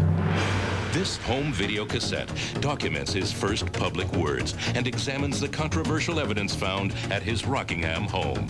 You're the only one who knows really the truth of what you're saying. No, there's somebody else that knows the truth. Who's that? It's the person who killed him. Whether you believe he is guilty or innocent, finally, the explosive, no-holds-barred interview. 1-800-OJ-TELLS. Judge for yourself. For a new perspective on the news affecting you, subscribe to Emerge, Black America's news magazine. Emerge shares its appreciation of music with you through a special offer of the Impulse Jazz CD sampler. Discover old school with new cool. Duke Ellington, John Coltrane, Pharoah Sanders, and more. Subscribe to Emerge and save when you get 10 issues for $18.95. Plus, receive a free CD with your paid order. So act on impulse. Call 1-800-908-6900. Order now. Give the gift of YSP and they'll unwrap more than a magazine, like knowledge, awareness, and pride. The more you give, the more you save. Save up to 50% off the cover price when you give more than one gift. The first gift is $14.95. All others are only $9.95. Plus, for each subscription, you'll receive the YSP Video Mix 2, featuring videos and performances from the hottest artists. Just call 1-800-228-1188 and give them what they really want this year. YSP Magazine. Just moments ago, BET's news anchor Ed Gordon interviewed O.J. Simpson. We want to know what you had to think about it. Let's go to the phones. Hello, caller. What did you think of the interview? Hello. Hello, caller. What did you think of the interview? Oh, yes. I thought the interview was very interesting. I'm calling from the Washington, D.C. area. I thought the interview was very interesting. I never thought O.J. was innocent, and I still don't think he is. I'm sorry. I don't think he was guilty, and I still don't think he is guilty. I still believe he has been roaming around in the white world so long, he still doesn't really have a real view of their opinion about him. But that is something he's going to have to come to grips with as he goes on. Thank you for your comments. During her comments, Michael Dyson, you were shaking your head in agreement with her. Yes. Well, I think that, again, O.J.'s denial is enormous, and the magnitude of it is just stunning to me in light of the fact that everywhere he turns, on whether it's electronic media, whether it's television, whether it's print journalism, that the opinions expressed against him by many white Americans overwhelmingly indicates that they think he's guilty and that he's a murderer and that he's gotten away with murder. And where he gets his opinion that most white folk are not predisposed to believing that he's guilty just is beyond me. Are you saying that you don't think he realizes that he's a black man in America? I still think that there are many, right. I think that more than that, more than his not recognizing he's a black man, is the degree to which O.J. is so in tune with the white world. Well, obviously not in tune with them, but so enamored by them, so bedeviled by them, that he's bewitched by them, that he doesn't have any consciousness of the way in which they've turned their backs on him. He's betrothed to white folk, but divorced from the very black communities that support him, and his consciousness is just at an all-time low. Well, let's find out if the audience agrees with you. Hello, caller. Welcome to the show. Hi, how you doing? Hi. Really enjoyed the interview with Ed Gordon. Did better than anyone else could have done, Dan rather than anyone else. But my point that I wanted to bring up was that O.J. touched upon another point, which is that both the Goldmans and the Browns seem to be taking this as an opportunity to make money themselves. I mean, how can they have not seen the abuse that was going along all this time and not do anything about it? And now that it's all over, she's gone. They're trying to capitalize on it, especially Denise. And I think it's really sad that that's going on, and they're taking advantage of this fact. We thank you for your comments. Let's go to Colorado. Hello, caller. What did you think of the interview tonight? Hello? Hello. Yes, I'm from Colorado. Yes. And I do believe that O.J. is innocent. I do not agree with, or I do not like the interview that he gave this evening. I thought that he evaded most of the questions.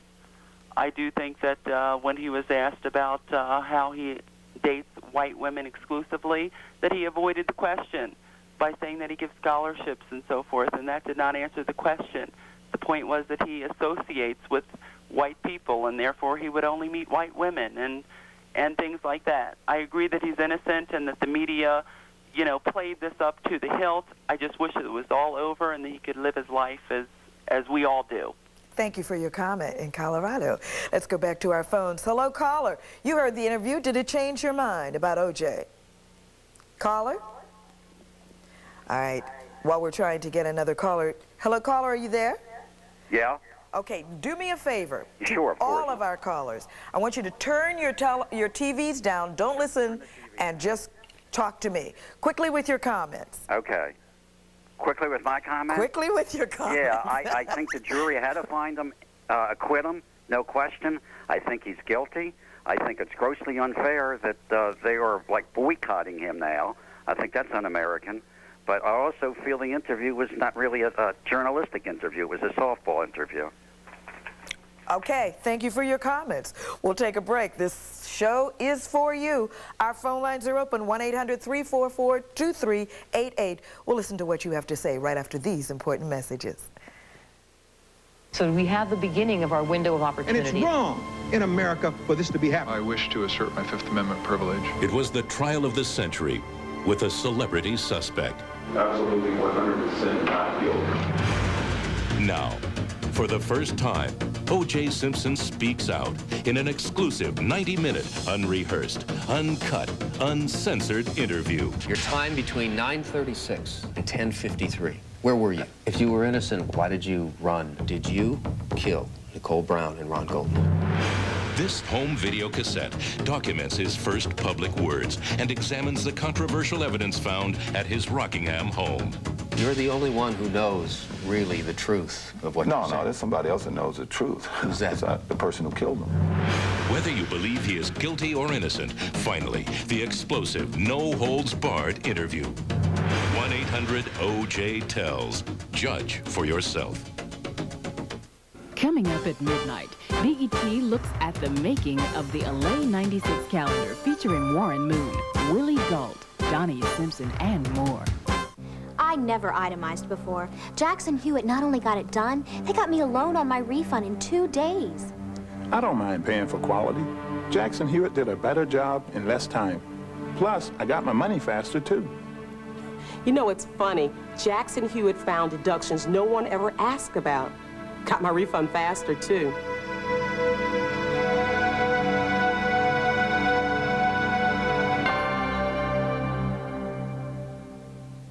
For a new perspective on the news affecting you, subscribe to Emerge, Black America's news magazine. Emerge shares its appreciation of music with you through a special offer of the Impulse Jazz CD Sampler. Discover old school with new cool. Duke Ellington, John Coltrane, Pharoah Sanders, and more. Subscribe to Emerge and save when you get 10 issues for $18.95. Plus, receive a free CD with your paid order. So act on impulse. Call 1-800-908-6900. Order now.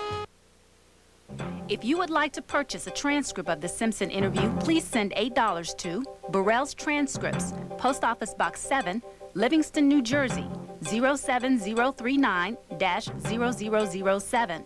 To order by phone, please call 1-800-777-8398. I think I've been a good American. I'm just as innocent as any of them. I should have the right to support my family and earn a living, and they have been blocking me or attempting to block me in every other avenue, every legitimate avenue that I have attempted to go down. And this was an opportunity that was presented to me. And if you want to hear it, you buy it. If you don't want to hear it, don't buy it. So I guess that's the question I'm going to be asking some of you callers. Will you buy that tape? Let's go to our phone lines. Hello, caller. Will you buy the tape? No, I would not buy the tape. And why not? Because I believe that O.J.'s trying to find a way to make money. If he did not commit the murder, then he doesn't have to worry about any of this. I think Ed Gordon did a great job. I think O.J.'s in denial, and I think that he's going to drive himself crazy trying to believe something that isn't there. Okay, thank you very much. You're welcome. It's interesting, gentlemen, and I'll get right back to our phones. Our lines are open. We want to hear your voice. That I didn't hear the same thing when Klaus Bulow came out. I did not hear the Menendez. They had a film and a miniseries. Why is there so much hostility? I mean, let's not ignore the whole question of race. Let's not ignore the whole point that this is a black man and a white woman. Now, O.J. is right about this. He has been acquitted. Mm-hmm. You know, so the people who had no objection to the Rodney King verdict when they saw the video are the same ones saying, oh, something's wrong with the criminal justice system, but they didn't say it earlier when you're really blatant. Nor did they say it about Mr. Bush. Let's go to the phones. Hello, caller. Welcome to the show. Hello, caller. Hello. Hi. Hi. Don't listen to your TV. No. Okay. I'm not, but there's a delayed reaction in audio. Okay. I think he was innocent. well, he is innocent. The thing that gets me is that it's okay for the Goldmans and the Browns to give their point of view and to dog him, as I see that they have done. But yet when he speaks out, you hear all the tabloids saying, oh, O.J.'s going to say this and say that, and he supposedly did this and did that. It just, it reminds me of Michael Jackson. When he went through his ordeal, you know, they did the same thing about them. Both of them are supposedly fallen heroes, and we're not to look to them anymore. I think both of them are living in a dream world where the white people are only existing. And now that they've, you know, gone through these different ordeals, it's like, okay, we'll reach out to the black community because I know that they'll support me. And they're still there supporting them because we don't, you know, we don't believe that he did it. But then at the same time, they need to come back around and realize that, hey, the white people are the ones that are doing this to you. It's not the black people. We're here to support you. Even though I still think he's innocent, man, I think that Ed did a wonderful job as usual, but O.J. just needs to go on with his life and, you know, forget all about what the media's doing and everybody else and just go on. Okay, a quick yes or no, and I really mean a quick. Will you buy the video? No. Thank you for your call. Do you think that African Americans in particular will be satisfied with the way he handled Ed's question, and Ed hammered it, about the issue of race?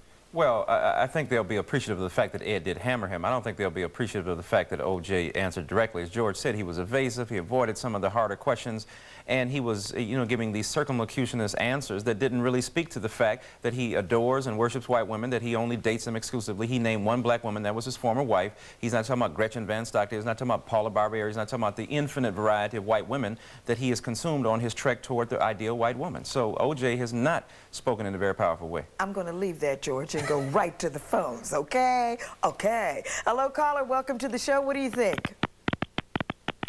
We have a problem with that call. Did you set that up, George? Yes, sure. I knew you did. Our problem is we hope against hope. And they were hoping that O.J. would change. People were tuning tonight hoping they'd hear something different. Like and it's what? the same What with did O.J. you hope that you were going to hear? I think that a lot of us hoped that O.J. would say, look, I have been estranged from the African-American community. Yes, I've done a little Pee Wee League and all the other little things, but basically, I have gone on my way to avoid African-American, and I appreciate what they're doing, and I'm going to look at things. You wanted him to thank us. I want him to repent. Day of Atonement. I'll go to the calls.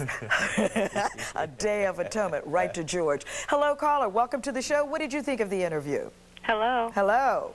Hi, I'm calling from Maryland, and I'm a 23-year-old black woman, and I'm calling because I am very proud of all the questions that Ed Gordon asked, but I am disappointed in O.J. Simpson because he went around every question there was. No question did he answer directly. I don't believe he gave the black community the answers they were looking for. And what were you looking for, caller, quickly? Especially about all the racial issues dealing with this case. O.J. didn't answer anything. He's still believing that these white people that he supposedly played for, that he supposedly were friends with, had parties with, and all these other things, even married into, are in his corner. So you were disappointed? I was very disappointed. Thank you for calling. Hello, caller. Let's try to squeeze in one more call before the break. Hello, caller. Are you there? Hi. Hi, how are you? Fine. What was your opinion? I seriously believe that Mr. Simpson does live in a make-believe world and not realizing what his true roots are and how white America not just feels about him, but all of us that are black when you really get down to it. However, I do take some exception just slightly with Mr. Curry's statement about how he responded as far as dealing with white women exclusively. That's that man's business, who he chooses to be with. And I don't think even I would come on television and expose a personal part of my life for the whole world to see. He is entitled to some sort of privacy, and he is entitled to have a choice in whatever he wants without any of us sitting in judgment of it. George is just itching to get to you. George, I'm going to ask you to do this. We have to take a break. And when we come back, you can do that. But caller, are you still there? Yes, I am. Okay, one quick question before the break. So are you saying that you think that the question that Ed Gordon asked him about his relationship with white women, in that it appears that he dates more than black women, you felt that he shouldn't have answered that, answered it the right way, or it was none of Ed's business? I don't think it was something that is anybody's business. I mean, BET itself puts on videos with black and white men and women in compromising situations. So, I mean, come on, let the man decide to be with whom he chooses to be. That's not a public, an issue for public debate. Okay. It's not an issue the black community has a right to sit in judgment of. We hear you. We hear you loud and clear. We will hear George loud and clear Thank you after very much. these messages. Thank you, too. So we have the beginning of our window of And opportunity. it's wrong in America for this to be happening. I wish to assert my Fifth Amendment privilege. It was the trial of the century with a celebrity suspect. Absolutely 100% not guilty. Now, for the first time, O.J. Simpson speaks out in an exclusive 90-minute, unrehearsed, uncut, uncensored interview. Your time between 9:36 and 10:53. Where were you? If you were innocent, why did you run? Did you kill Nicole Brown and Ron Golden? This home video cassette documents his first public words and examines the controversial evidence found at his Rockingham home. You're the only one who knows really the truth of what you're saying. There's somebody else that knows the truth. Who's that? It's the person who killed him. Whether you believe he is guilty or innocent, finally, the explosive, no-holds-barred interview.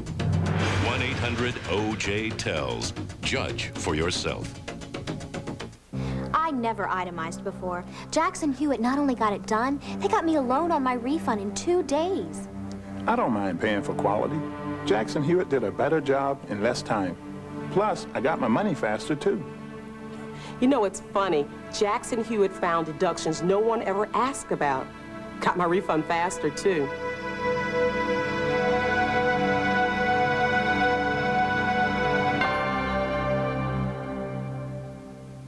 February is all about Black history. Ray Charles celebrates 50 years in music. Go behind the scenes of When We Were Colored. Hear amazing gospel. Check out Quincy on the Q Factor.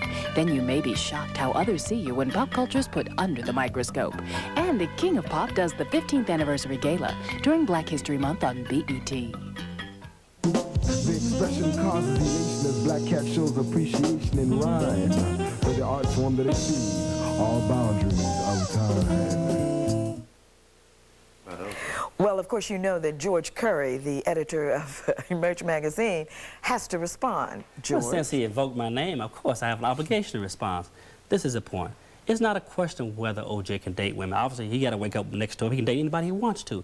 The question becomes, you can only date white women, usually blonde and blue-eyed, and you don't even consider all the other people around you, then that shows a certain amount of self-hate. And I stand by that. Well, what about his point, and he made it several times, that he's an individual, he met Nicole, he fell in love with her, Well, you know, as I argue in Between God and Gangster Rap, when I talk about O.J.'s relationship to a white woman, the fact is it is his personal choice. But even your personal preferences are shaped by the social world in which you live.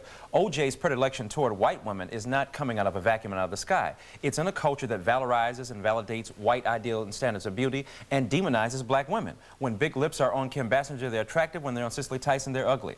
Secondly, I think what's happened, not only is O.J. in denial, most of the black people, many black people who support O.J. in denial. They're still looking for something for O.J. that he cannot deliver, and the reason they're expecting it from him is because he's black, and we are in a fog of race as well by refusing to penetrate that fog and to really judge the evidence. We don't give average black men or women the benefit of the doubt that we give O.J. If that had been an average brother on the street, this is what we would have said to him. Brother, look like this year you about to go to jail because the evidence is definitely against you. See you, and I wouldn't want to be you. And with that, I'll go to the calls. Hello, caller. Welcome to the show. Yes, how you doing, my name? I'm fine. Welcome. Okay, I'm calling from Maryland. I wanted to comment to the test what people are saying about O.J. being immersed into the white world. I'm a serious believer that we're all a product of the environment that we're raising. O.J. was acclimated into, as he succeeded, into the white world. That's this environment. But we also have to take the lesson to be learned that we are suffering from that ourselves, blacks and whole. We need to ask ourselves that question. What environment are we a product of? We need to, pretty much, we need to realize that we are our own worst enemy because with the environment, through the education system we were brought to, we think badly upon ourselves. So you think we're suffering as a group of people from the same problem that O.J. has, in your opinion? Yeah, and we expect him to wake up overnight, but we're not even waking up overnight. Okay. So it's contradictory for us to pass judgment? Pass judgment on him when we need to look at ourselves collectively as a whole and get that same message that we're putting on him. Thank you so much for your call. By the way, our phone lines are open, 1-800-344-2388, 1-800-344-2388. We want to hear from you, America. You want to make a comment. Well, I think that the caller made an excellent point, but here's what we have to deal with. Black folks certainly have to wake up, but when we talk about waking up overnight, O.J. Simpson is nearly 50 years old. When he writes in his book, I Want to Tell You, again, about racism, that he ignored it, he denied it, he was surprised by it. This sort of naivete is stunning. O.J. Simpson faced some of the most lethal, pernicious forms of racial discrimination in American culture directed against black people, and to come out of that not knowing the penalties and the costs and consequences of being black is a deliberate act of denial that we cannot defer judgment about. We have to analyze that and render judgment in a critical way. And he is in deep denial. There's no question about that. He is in deep denial. If you listen to him tonight, he's in a fairyland. Yeah. Absolutely make-believe world. I don't believe the polls. In other words, don't confuse me with the facts. Let's go to the phones. Hello, caller. Welcome to the show. Yes, good evening. Good evening. I'm calling from Washington. Yes. And I saw the interview and I thought it went well. And I tend to think that O.J. is quite in tune with who he is. I think I liked when he answered the question, where do they want me to go? Back to Africa? You know, I think that was supposed to tell America, you know, something about how he feels about himself and who he is. And what do you think that was supposed to tell? I think it was supposed to tell that he is quite aware of who he is, a black man in America. And they were actually, he was really talking about the race issue. Okay. Where did they want him to go? Back to Africa? And, Okay. you know, you if you were looking at him, he wanted to say more, but he didn't. But that should have said enough to me, you know, as far as him not knowing who he is and what he is. You know, Okay. his preference of woman is something else. I mean, you know, if we're going to support him, we support him, you know, with conditions, provided he do this or provided he do that. You know, that is his personal life, and I'm a black American woman. All right. We thank you for your call. You're welcome. Let's take another call quickly. Hello, caller. Thank you for holding. Hi. Hi. You saw the interview. What did you think? I must admit, I have to say that from the get-go, I've always thought that O.J. was guilty, even more so when I watched the trial. I still believe he was guilty. I was upset at the non-guilty verdict. However, I do believe after watching this interview this evening that that man is entitled to live his life as a free person the way anyone else should be able to. He was found not guilty by our government system, and people shouldn't keep doing him. I also would like to say that a comment Professor Dyson had made earlier, I am a white, 35-year-old white woman, and I, in the beginning, in the middle, and even now, I did not believe that O.J. Simpson was guilty because he is a black man. The fact that he is black had absolutely nothing to do with my feeling that he was guilty or innocent. So what did? Quickly, what It was did? based on the information that I had heard in the preliminary hearing and then, of course, in the trial. I truly believe that there was enough evidence that found him guilty. I just thought that the prosecution and the DA's office in L.A. dropped the ball, and they had a lot of mistakes for several reasons. So, of course, he was found not guilty. However, I still believe he is guilty, but he was found not guilty, and he should be allowed to go on and live his life that way. One other quick thing, I've noticed on television programs, they are blocking his number, his 800 number for his videotape. And it was a comment he made in the interview this evening, which I thought was interesting. He should be able to make a livelihood. And even though I am for the Brown and the Goldmans, whenever they have things that are happening where they are trying to raise money, no one ever blocks their 800 numbers to whatever it is that they're trying to raise. So you their don't money. think it's fair? You don't think it's fair? I truly don't. Okay. I really don't think that's fair, especially since he was found not guilty. I think that's the part that we should try to live with and deal with from this point on. We thank you for your call. Do we have time to squeeze another call in real quickly? Hello, caller. Welcome to the show. What did you think? Hello. Hello. Yes. O.J. asked the question during the interview, how low down do they want him to lay? The they meaning white people. After listening to some of the comments after the verdict, I think they want him 6 feet under, and he needs to realize that. He also mentioned Greta Van Susteren. She's a fair human being. I really enjoyed her interviews during the trial. But those people who are saying boycott a man who has went through a legal system and was found innocent, people like Geraldo Rivera, Dominique Dunn, Gloria Allred, Melody Lomax, Faye Resnick and the rest of them. Making money. Making money. None of these people I have heard say anything about Mark Furman. I think we need to boycott them.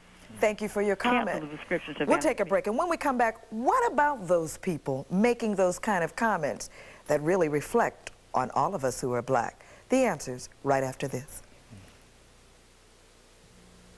I never itemized before. Jackson Hewitt not only got it done, they got me a loan on my refund in 2 days. I don't mind paying for quality. Jackson Hewitt did a better job in less time. Plus, I got my money faster, too. You know, it's funny. Jackson Hewitt found deductions no one ever asked about. Got my refund faster, too.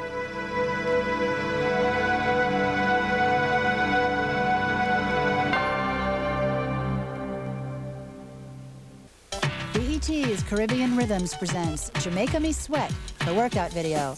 Workout and sweat with dancehall queen Patra, the hottest new collection of reggae music, and some of the best fitness instructors in the country. You'll benefit from the workout and learn the butterfly and other dance moves. Just watch this. That's it. Fly away. Give me a body square, please.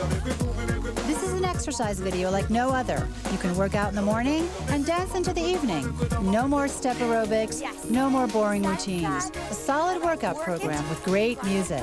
If you order the video now for $19.95, we'll send you a free CD or cassette audio track of the music. A $32 value for only $19.95. Order now while supplies last.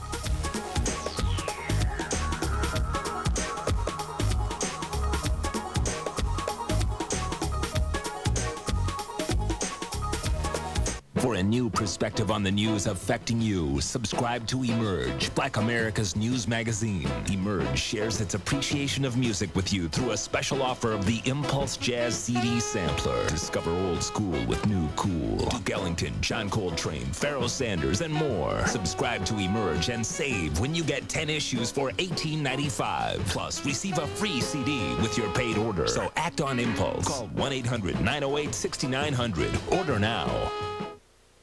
We have so many people who want to talk about the interview you just saw between our news anchor, BET's, Ed Gordon, and, of course, O.J. Simpson. Let's go to the phones. Hello, caller. Welcome. Hello, caller. Hello. Hi. Welcome to the show. Thank you. I wanted to call and say that I thought Ed did an excellent job with the interview, and I believe that O.J. was innocent, and I think this interview has not changed my opinion any, but I also feel that he's in tune with himself, and I think the black community is wrong to try to judge him of whether he is going to date a white woman to continue. That's his private business. So that does not bother you? No, it does not bother me. I am a black woman, and we all have problems, dealing with the right race in this community. And I think he needs to have an opportunity to go on and live his life. Okay, we thank you so much. There is something that Ed brought up and that O.J. responded to, and quickly I just want you to respond.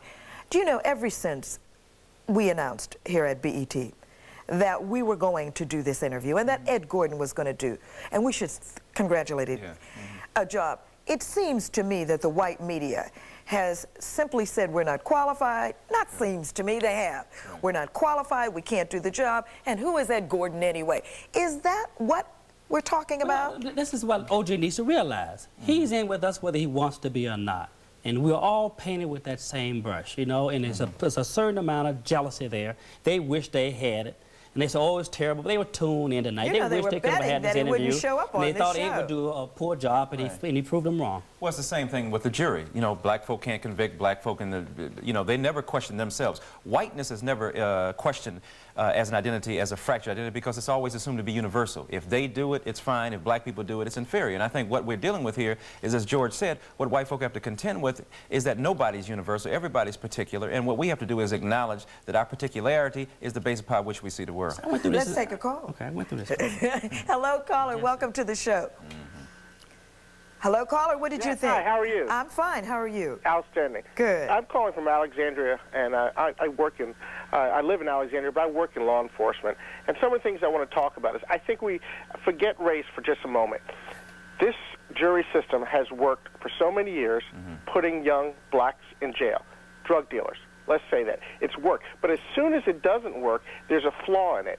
We've been successful in prosecuting legitimate criminals. But now when we have a chance where there's a doubt, there's a problem. And my point is, working in law enforcement, you know, I see this, and I'm very upset with fellow law enforcement in L.A.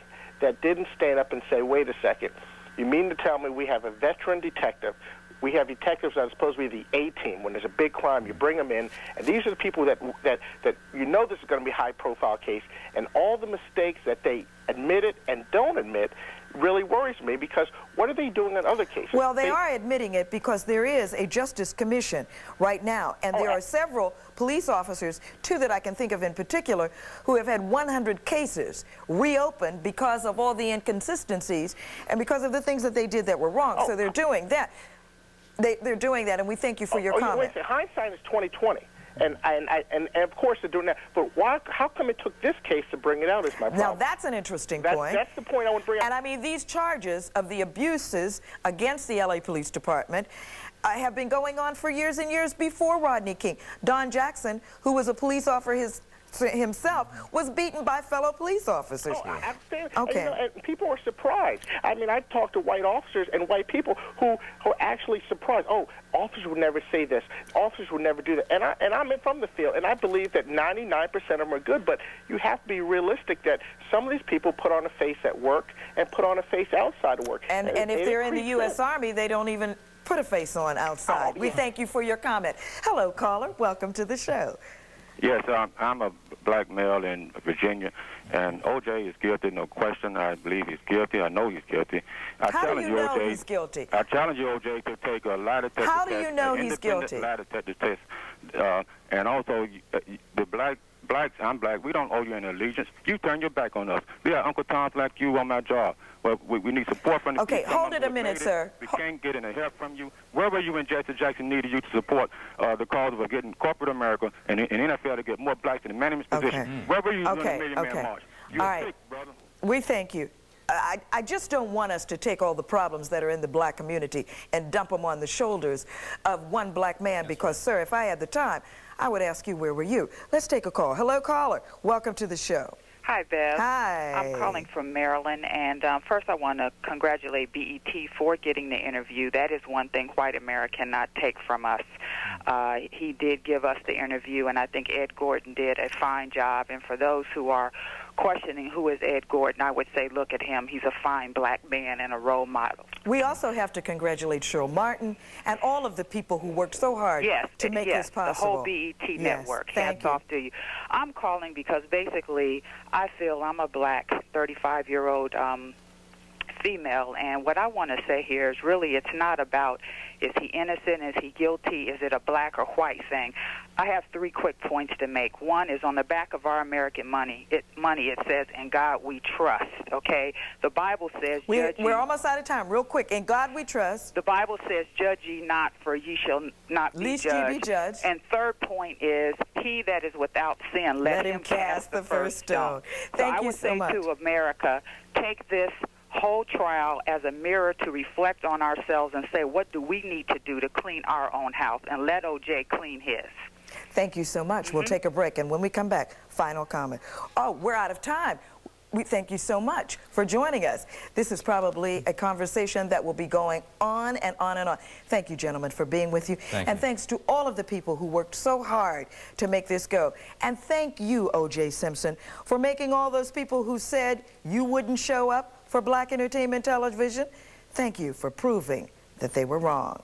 Until the next time, may the good Lord bless you.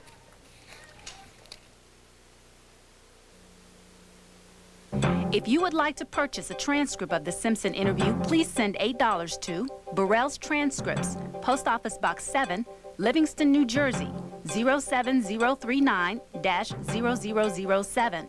To order by phone, please call 1-800-777-8398.